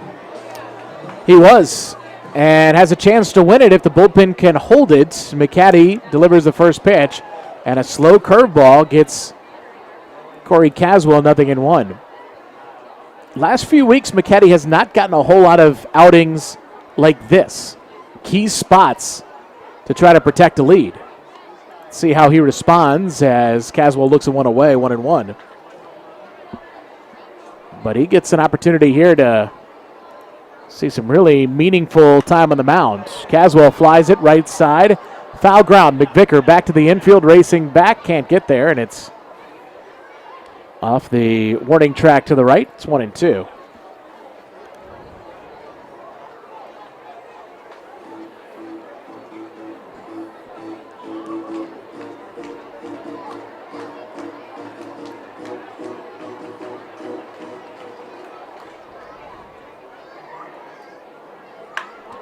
Caswell hits it hard and off the glove of Narin at third base.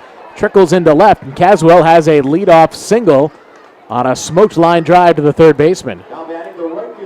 Fastball got up in the zone. Caswell able to turn on that one and rip it down the line.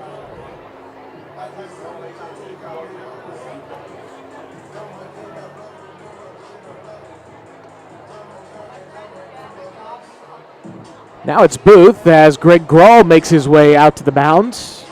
McCaddy faced the righty. And let's see if it will be a lefty facing the lefty. It will be. Grawl takes the baseball, rubs it up in preparation of the new left-handed pitcher, who I believe will be Elmore, but we'll give you a exact answer when we come back. We go to a break. No outs. Top half of the seventh inning. 1-0 Utica.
So McCaddy will face only one hitter. That's Caswell, who ripped a line drive single off of him. Andrew Potter will come in for his 13th appearance. 12 2/3 innings pitched, 12 hits, 3 runs, 2 of them earned.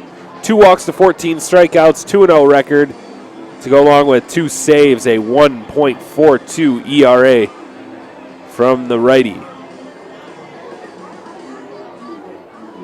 So McCaddy just faces the one batter, and now it's Tyler Booth, and I do stand corrected. It will not be a lefty. It'll just go right to the righty to work here with a runner at first and none out.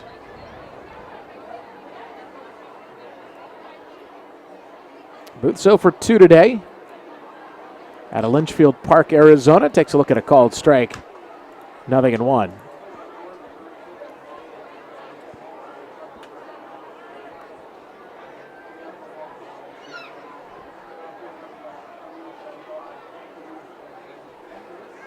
Potter comes to the set, and the 0-1 to Booth is low and away. Potter spent 4 years in the minor leagues with the Arizona Diamondbacks. He may have more professional years experience than anybody in the league. 1-1 to Booth. Outside edge for a strike, 1-2.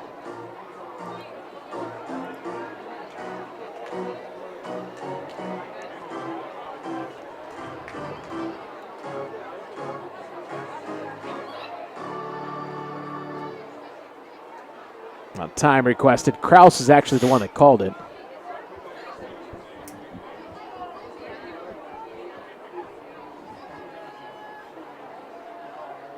One and two, none out. Runner at first. 1-0 Unicorns.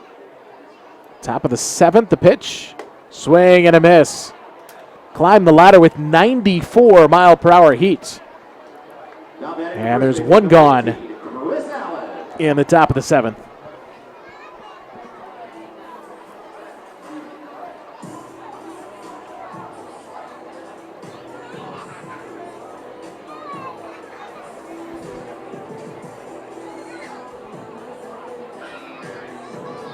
Allen's 0 for 2 today. Throw over, and Caswell is back to the bag.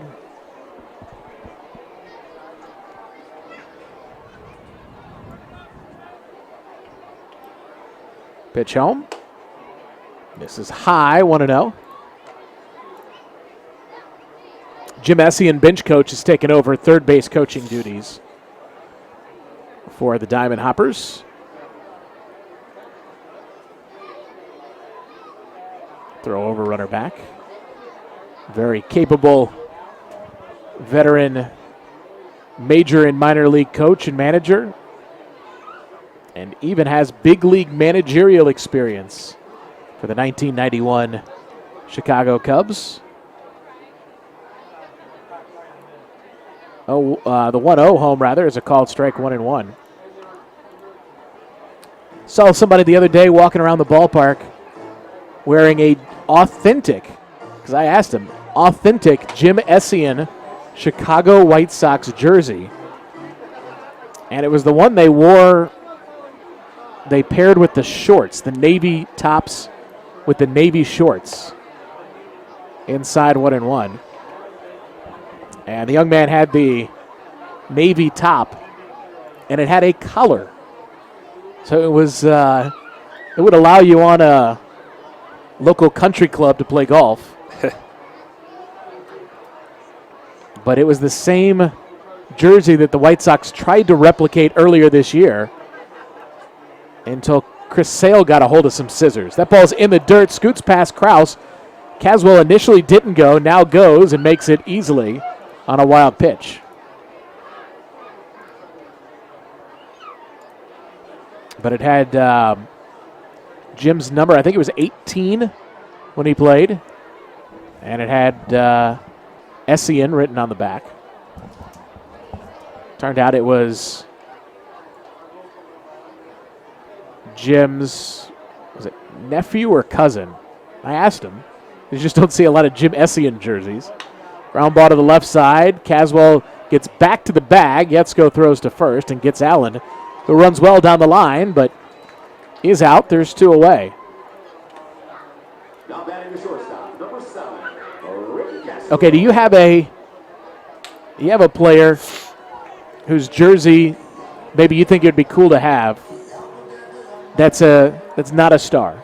Maybe an obscure player that you grew up liking, that you'd wear his jersey. That's tough to think about. Let me think about it for a second. I'll get back to you. Okay. I think I've thought of one from my childhood. Swing and a miss, nothing in one. I think I might have one. I was a Dean Palmer fan. Okay. Old Tigers third baseman. Yeah. It's nothing in one to Castro. That one's low, 1-1. I grew up in Atlanta, and I was a catcher, and I always liked the backup catchers who were good defensive catchers. Although this guy was a starter for a little while for the Braves, Greg Olson. Not the closer Greg Olson who had 3 Gs, but Greg Olson with 2 Gs, who was the catcher. 1-1 is high, 2-1. Famously leapt into the arms of John Smoltz when they clinched the division in 91. But, yeah, Greg Olson, I think, would be my guy. I think it was a Braves number 10. You know Palmer's number offhand? I think he was 7. Okay.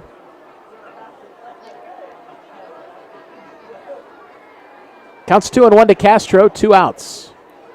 And the pitch home, line to the left foul. 2-2.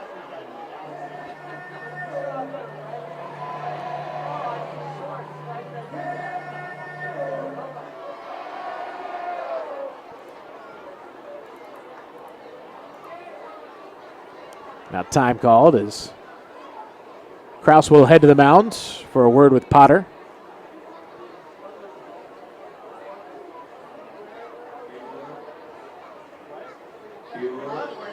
Count is 2-2 with 2 outs.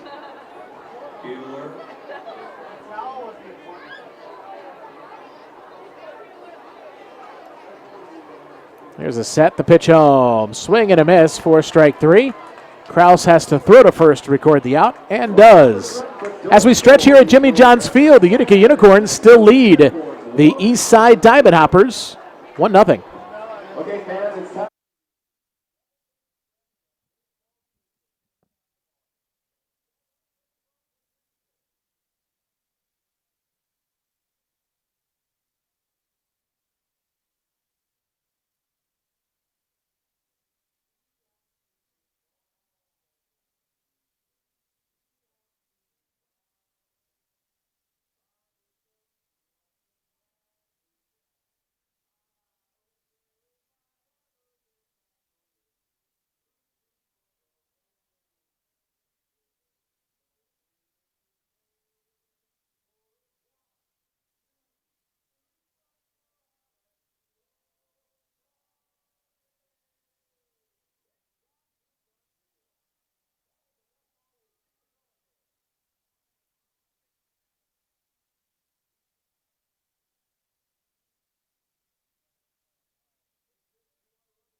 From New Hope, Pennsylvania, number 9, Darren Lauer. Darren Lauer will take over on the mound for the Eastside Diamond Hoppers. His 21st appearance out of the bullpen, 25 2/3 innings pitched, 29 hits, 18 runs, 14 of those earned, 14 walks and 27 strikeouts. Has a 2-1 record. The 3 saves came earlier in the season, 4.90 ERA. Works here in the 7th. Trying to keep the ball game where it is and giving his offense an opportunity to come back in the final 2 innings. It's bottom of the 7th, 1-0 Unicorns as McVicker fouls it back. We talked about it off air as he was coming to the game. He's kind of one of the few last men standing on the Diamond Hoppers pitching staff from the opening day roster. As this 0-1 pitch is high all the way to the backstop. Yeah, who is still left that began the year with them? Hendricks, Rogers, Lauer, and Gaynor, the lefty. Jalen Miller joined them about a week into the season, was with the Beavers. It's high, 2-1. So Miller's been in the league the whole year, but was on a different roster, part of a blockbuster trade in week 1. They lost Chris McDonald to the Pirates. It's one of those good transactions in the league. Swing and a miss makes it 2-2. You hate to see guys go when they're playing well, but love to see guys get signed by big league squads, and that's kind of the good and the bad of the league. You want to see them go, but you won't get to see them play anymore in this league. That one's high all the way to the backstop, 3-2. Second pitch he's thrown over the head of Corey Caswell, all the way back to the screen. Maybe overthrowing a little bit. All 3 balls have missed high. And he's going to get a different one from the home plate umpire.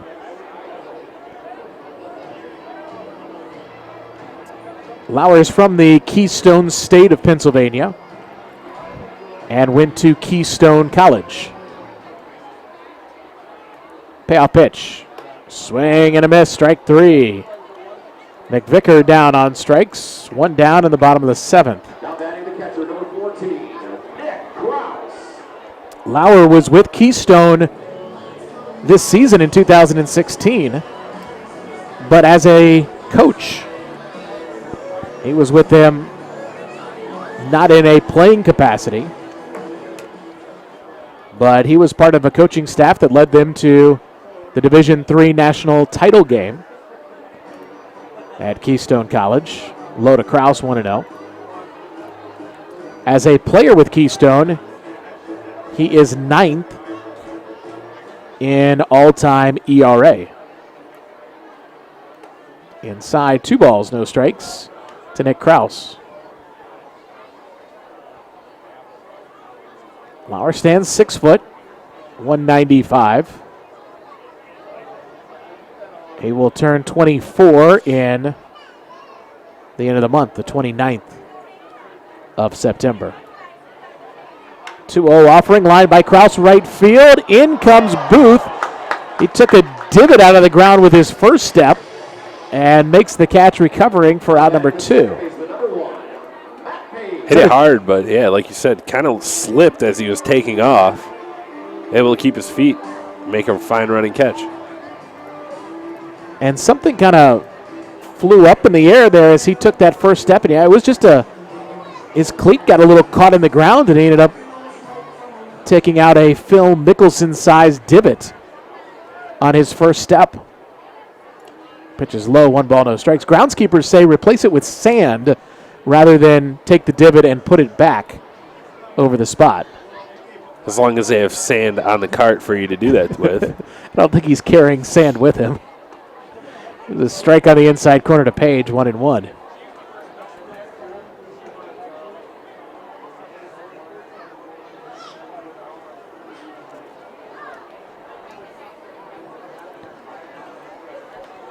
Pitch to Page, all the way to the backstop again, this time low and away, 2-1.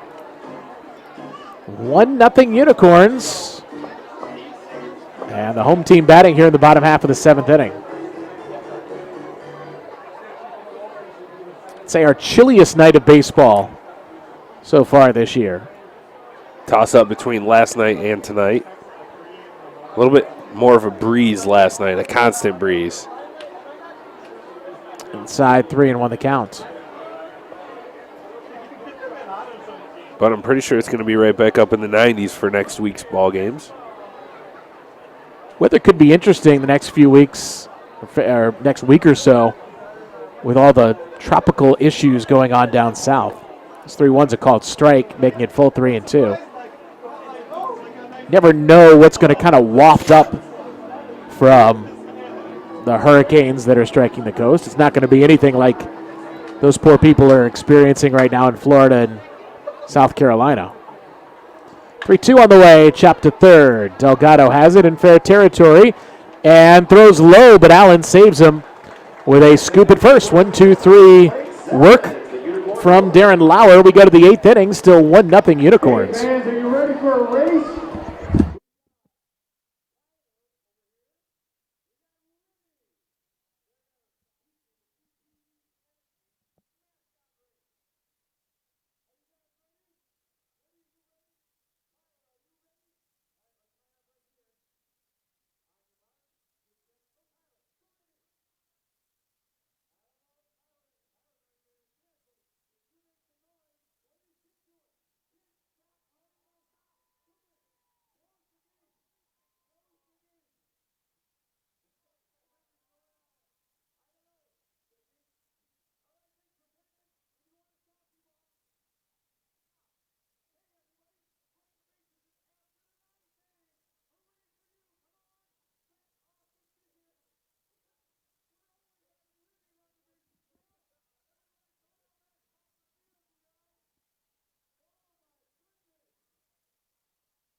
attention, please. Now pitching for the Unicorns. So Jacob Izell will take over on the mound. He'll have a few extra pitches as they clear the kids off the field who thought it was time to run the bases.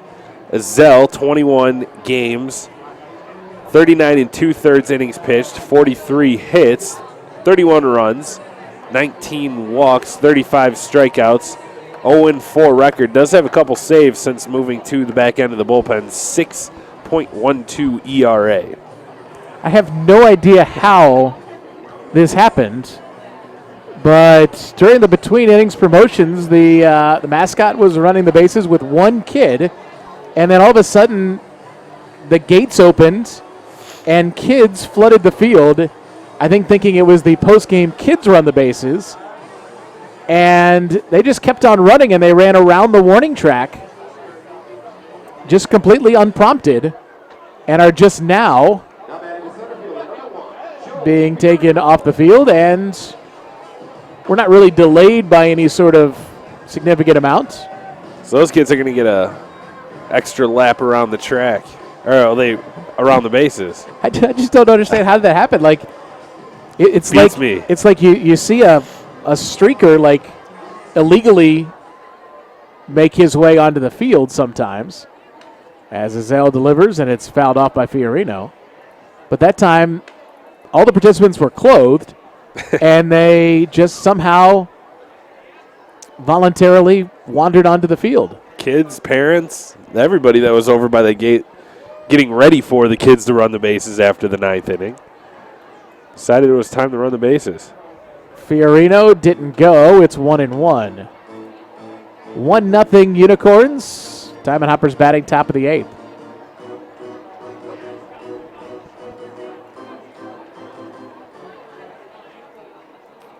Jacob Izell delivers the 1-1, and that's inside for ball 2, 2-1. A breaking ball missed in on Fiorino.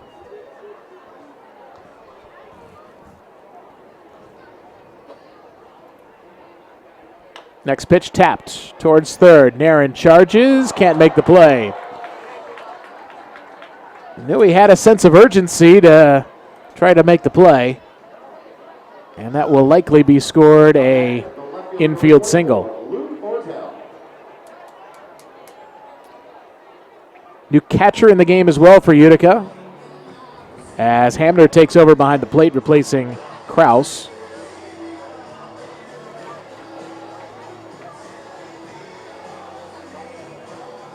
Well, they ruled that an error. Tough error. Yeah, that's tough on Narin, and that's not really necessarily fair to Fiorino. Called strike, 0-1. Helps Izell if the run were to score. But, yeah, I'm going to go ahead and disagree with that call. I'm with you. Thought that went a little bit beyond ordinary effort. Runner on the move, pitches low and in. Hamner guns down, and in time, they got him. Fiorino claims he got around the tag. Well, that's the first out. Second runner they've had caught stealing tonight. First one was costly. That one could prove to be costly as well. Jim Essien doesn't argue the call. The Diamond Hoppers have already had their manager, Paul Nochi, ejected. But Essien did stand perplexed in the third base coach's box with his palms up in the air. Hamner, a quick visit on the mound. 2-1 the count to Luke Ortel.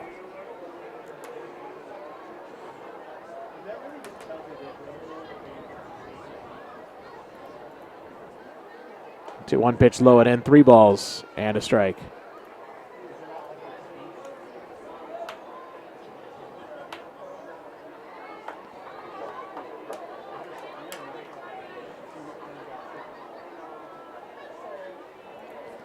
Now the kick, the 3-1. Outside and low, ball 4, and Ortel draws the walk.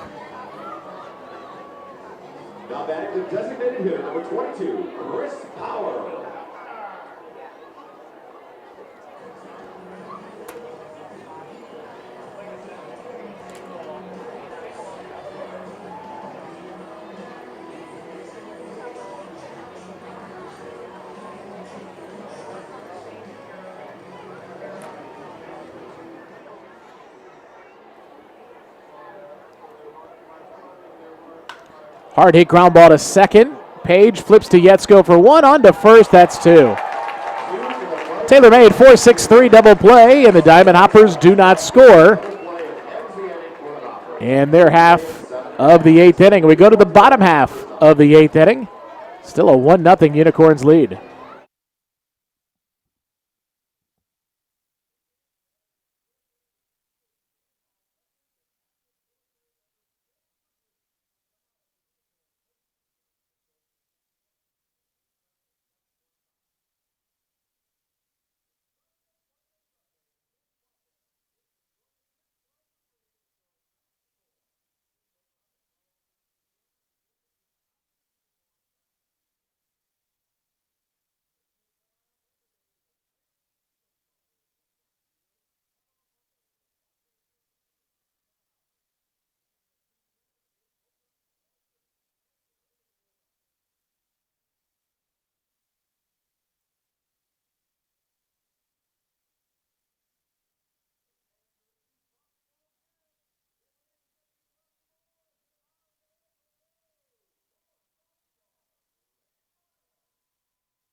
Jared Gaynor, the lefty, will take over on the mound. Gaynor's 19th appearance, 25 innings pitched. He will face the top of the order for the Unicorns.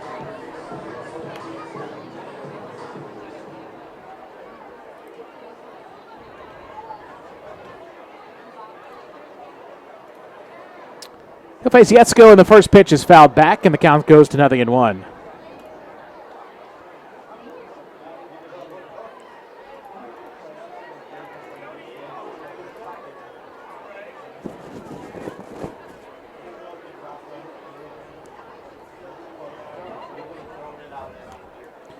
The kick, the 0-1, misses low and in. 1-1 to Yetsko.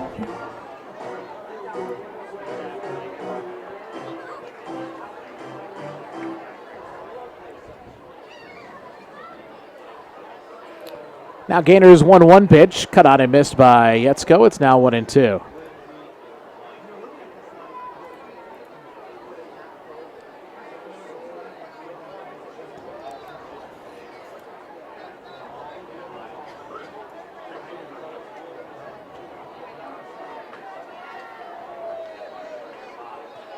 Now Gaynor's 1-2 pitch home. Breaks down and away from Yetsko, 2-2. Unicorns would love some insurance going into the ninth.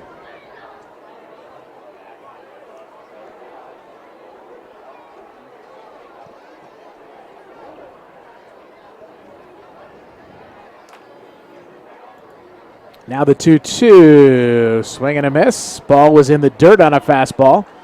And Caswell fires down to first to record the out.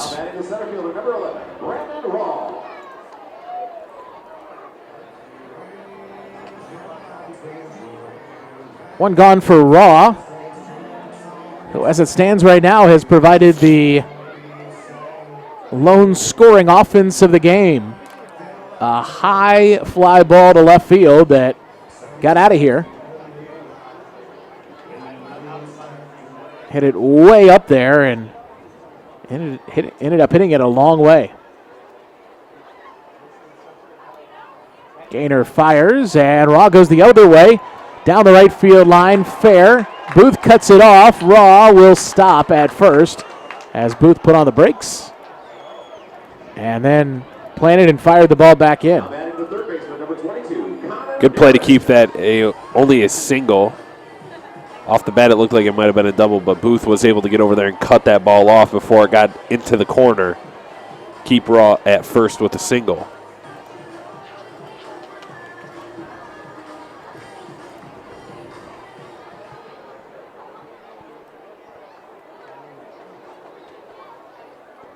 So runner at first, one out. Connor Nairn steps to the plate. And the pitch is low and away. A changeup from Gaynor. 1 ball, no strikes.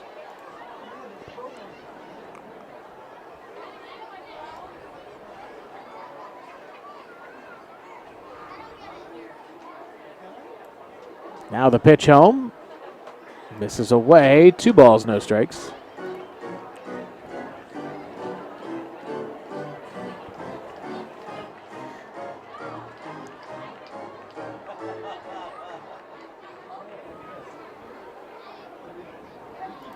Now Gaynor's next pitch is too far outside.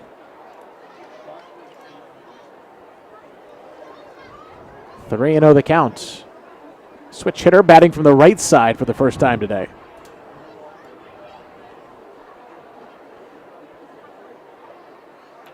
Now the 3-0 delivery.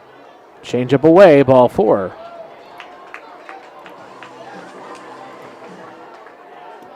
So now 2 on. And Austin Crutcher stepping to the plate.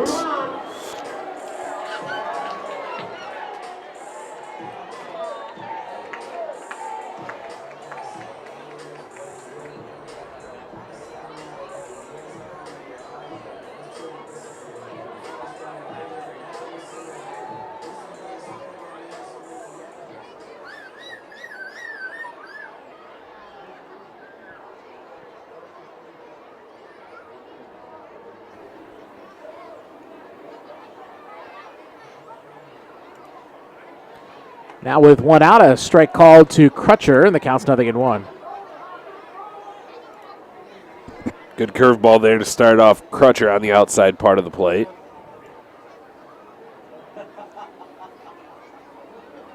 Runners lead, the 0-1 to Crutcher, low for a ball. 1 ball, 1 strike.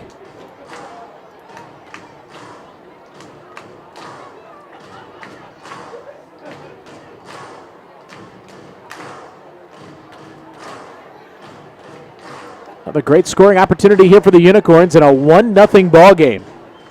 Bottom of the 8th inning. Gaynor sets and fires. Slow breaking ball fouled off the netting. I think Crutcher's eyes got big and wide on that one. Yeah, that curveball breaking right back in towards him. Cut a lot of the plate, little up. Crutcher's 0 for 3 today.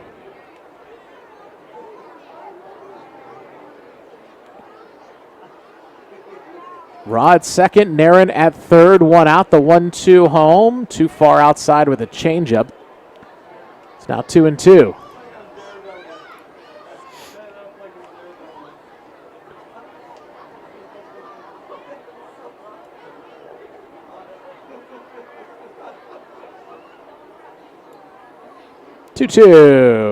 Good swing and a foul ball hit back off the net.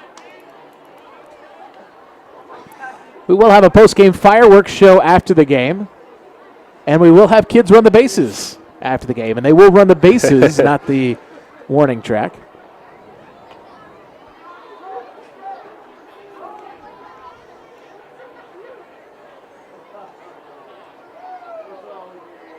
The 2-2 to Crutcher, high and wide, 3-2.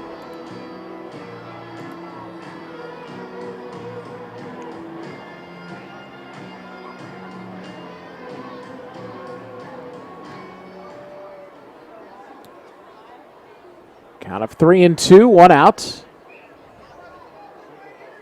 Don't think the runners are going to be going here.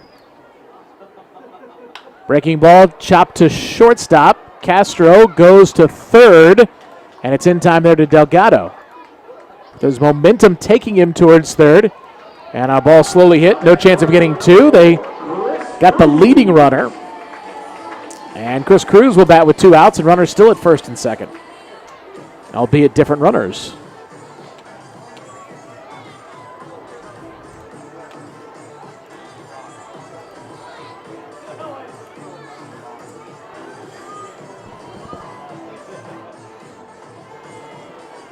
The other night, Gaynor was brought out of the bullpen to face Chris Cruz, and the very first pitch he saw, Cruz hit about 3/4 of the way up the hill out there in right field for a home run.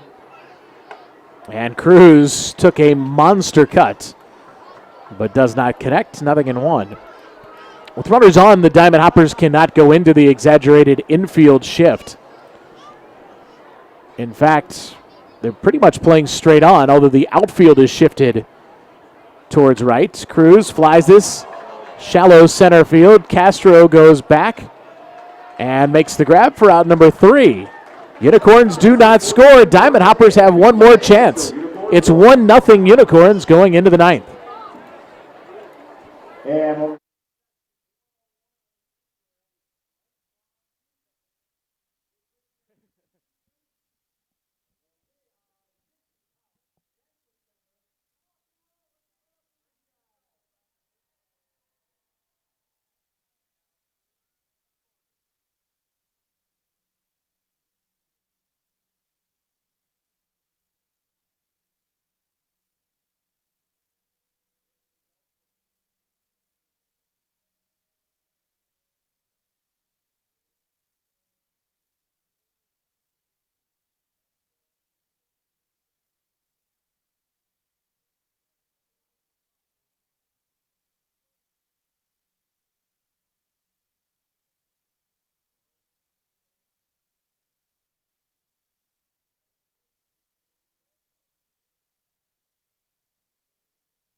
Little Neil Diamond takes us into the top half of the 9th inning. Last call for the East Side Diamond Hoppers, 1-0 Utica.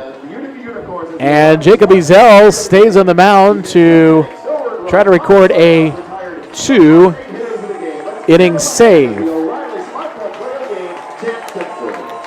Trying to save it for Chance Simpson, who is in line for the win and has already been named the player of the game. Have to face the heart of the order to do so. Cam Stewart, Alex Delgado, Corey Caswell do up this half inning. First pitch to Stewart, knee-high strike called.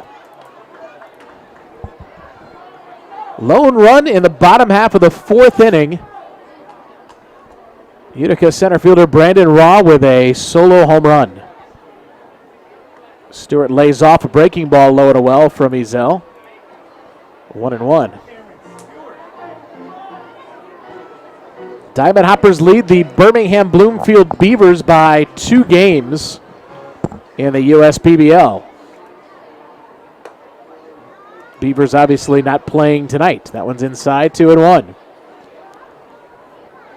So a chance to, if this stays, lose a half game or gain a half game, depending on what happens. 2-1, hit hard, foul. Past third base coach Jim Essien, it's 2-2.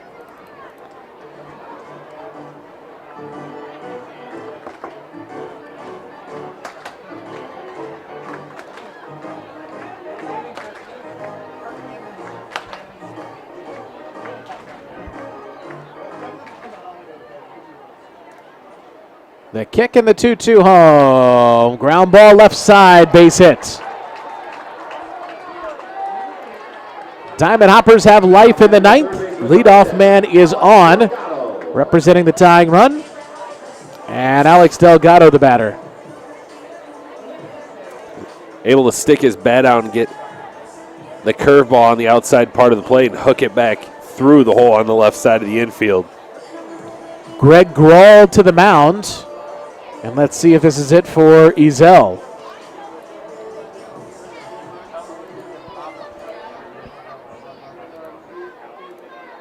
He takes the baseball and he makes the call to the bullpen.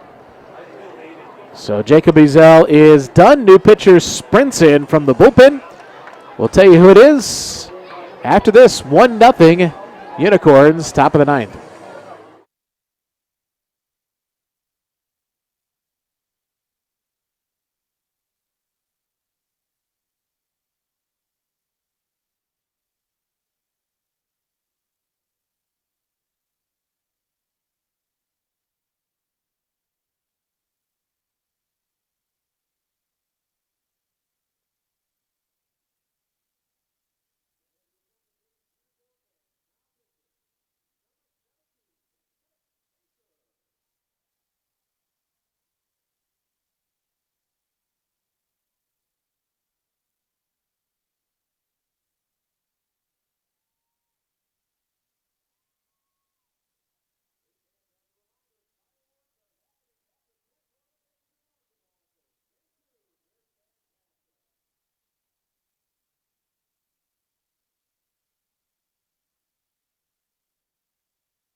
Mitch Aker is going to take over on the mound to try to close this one out for the Unicorns. 2-1 on the season, 3.17 ERA. This will be his 15th appearance. Does have one save prior to today. 17 innings pitched, 25 strikeouts, 4 walks for the righty from Vienna, Virginia. And an opportunity to try to save it here as Aker takes over for Ezel. Inherits a runner at first and none out. And will face the right-handed hitting Alex Delgado. Well, Delgado had what we talked about was the biggest hit so far this year for the Diamond Hoppers last week on the Sunday matchup against the Beavers. And a chance for a big hit here. Nobody out, runner at first. His team down 1-0 in the ninth. Stewart represents the tying run at first, held on by Vic Vicker.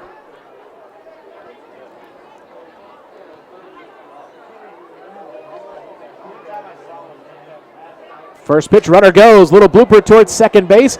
It bounces to Page, off his glove, picks it up, throws to first late.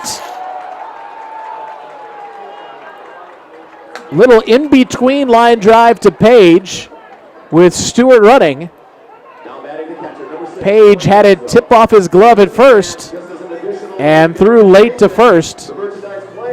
And they're at first and second with nobody out for Caswell. The Unicorns get a win. It's 20% off all merchandise, so you want to wait for your Unicorns tonight. And we'll see how they score it. It's got to be an error, right? I can look at it. See if Caswell's bunting. Nobody out. Runners at first and second. Shows bunt. Takes a breaking ball for a called strike.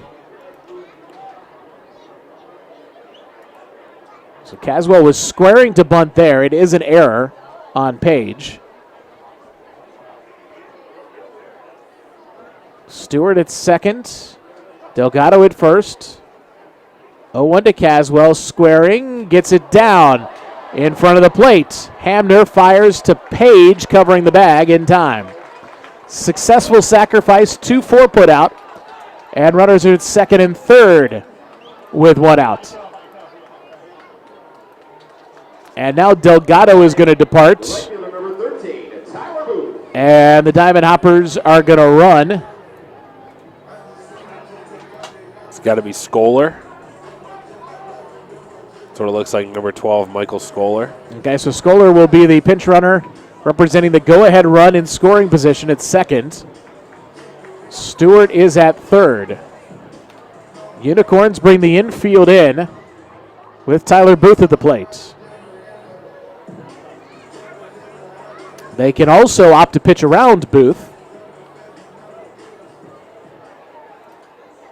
But Hamner is crouching behind the plate.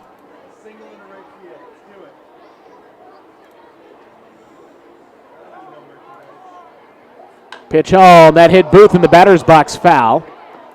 As he collapses in pain, gets back up quickly. But that had to have hurt because it was a hard pitch from Aker, and after it hit his ankle, it shot all the way hard to the mound. And Booth is going to try to do his best Taylor Swift and just shake it off. I don't believe they have anybody else on the bench to play the outfield. Chris Power would be the only other option because Scholar is now going to be coming into the game at third base.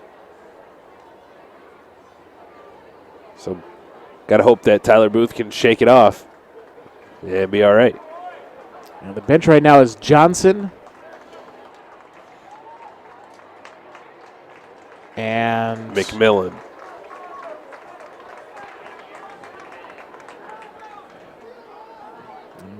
McMillan's really only a first baseman. I don't know if Allen has any outfield experience. 0-1. Backdoor breaking ball called strike 2. I'm a little surprised they're pitching to Booth with first base open. Putting him on would give them a chance to win the game with a ground ball double play, but it's worked so far, ahead of 0-2, and Booth stays alive with a line drive left side.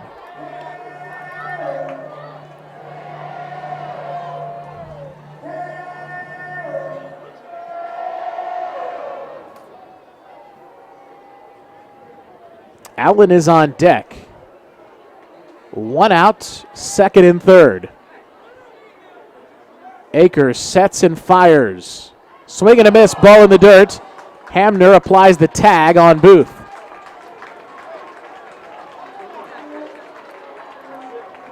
Two away. And now it's Chris Allen to the plate. The infield can move back. Great job by Hamner getting down and blocking that ball. You call it a breaking pitch in an 0-2 count with the tying run on third base. You got to do everything in your power to get down and block it. Nice job by him there to get down in front of that ball, block it, and apply the tag to Tyler Booth.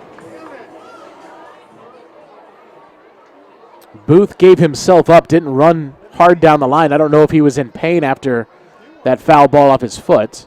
That one hits Allen on a breaking ball. No ill intent. That's a 78-mile-an-hour breaking ball. And first base was open. But now Ricky Castro has an opportunity to be the hero. Again, Utica is up 1-0. Diamond Hoppers have the bases loaded, 2 outs. We're in the top of the 9th inning. Aker works quickly and misses up and in with a fastball. You can tell in watching him, Aker is a rhythm guy. He likes to work quickly and get into his rhythm as Castro fights that one off left side. It'll reach the seats. It's 1-1.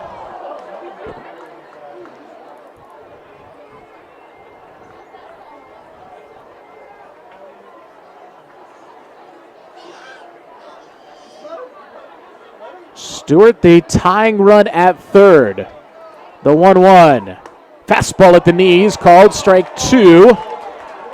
And the Unicorns a strike away from a 1-0 victory. 1 ball, 2 strikes, 2 outs. Each team with 5 hits in the game. Aker sets, delivers. Swing and a miss, strike 3. And it's a 1-0 victory for the Utica Unicorns here tonight. Pitchers duel won by Utica. 1-0 the final score. Diamond Hoppers drop to a 1.5 game lead in the USPBL. And they snap a 5-game winning streak, failed to score in a 1-0 pitcher's duel victory for the Utica Unicorns as the Unicorns celebrate on the field. Totals, highlights, kids run the bases, fireworks, and more in the postgame show next.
Great pitchers duel here at Jimmy John's Field, won by the Utica Unicorns, 1-0 the final score. As Chance Simpson was terrific to pick up the victory. Utica Unicorns scored the game's only run in the bottom half of the 4th inning on a deep fly ball home run by Brandon Raw to left field, and it stood up. And they survived a scare in the 9th inning with the Diamond Hoppers loading the bases. But Aker comes on to close the door. You know, I think you start looking at this pitching for Utica, and you know they get a contest like this in the playoffs, and it's really kind of an equalizer. But I thought Simpson started great, and the bullpen did a nice job. You know, Zell's a guy that's been stretched out, started to begin the year, but he could be a real force going in shorter doses, as he did in this ball game out of the bullpen. Since joining the team, Aker and Potter have both been very good, and this was a nice performance all around, I thought, here today by Utica. Yeah, good all-around effort from the pitching staff. Only the 1 run scored on the home run by Brandon Raw. But yeah, Chance Simpson, a great start, 6 innings pitched. Only gave up 3 hits, walked 2, struck out 5. McCaddy only faced the 1 batter, gave up a hit to him. Potter, a clean inning with 2 strikeouts. Azell worked an inning plus, gave up 1 hit, and walked 1, and Aker pitched an inning, striking out 2. So good outings from the back end of the bullpen for the Utica Unicorns. Matt Rogers takes a tough luck loss, gave up the solo home run in his 4 innings of work. And then the bullpen was solid. Kobelik, Lauer, and Gaynor all with scoreless work. Combined 4 innings, 2 hits, scoreless baseball in the ball game. Diamond Hoppers got a couple hits from Stewart and Caswell, but could not pull off the victory. Brandon Raw, 2 hits out of the 5 total for the Utica Unicorns. Diamond Hoppers now a game and a half in first place in the USPBL. Tomorrow, it's the Unicorns taking on the Birmingham Beavers. So this snaps a 5-game winning streak for the Diamond Hoppers. Beavers are on a 4-game losing streak, but a win tomorrow pulls them a half game out of first place. So just when you think the Beavers are out of it and no chance at first place, all of a sudden they've got an opportunity to get right back in things tomorrow here at Jimmy John's Field at 7:25. Yeah, absolutely. And it has not been decided yet. Like you said, a game and a half lead for the Hoppers. Anything can happen with 5 games remaining. Each team, the Beavers have 3. These 2 teams each have 2 remaining.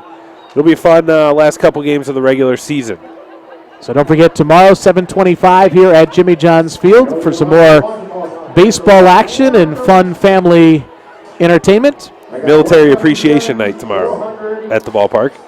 And then 2 o'clock games on Sunday and Monday And that Monday game's notable because hot dogs are just a quarter, limit 4. It's a lot of fun here over Labor Day weekend at Jimmy John's Field as more USPBL baseball here throughout the weekend. Good one here, 1-0. Utica Unicorns prevail over the Eastside Diamond Hoppers. For James Zarnick, I'm Brad Golder. But thank you for joining us and wish you a very happy Labor Day weekend.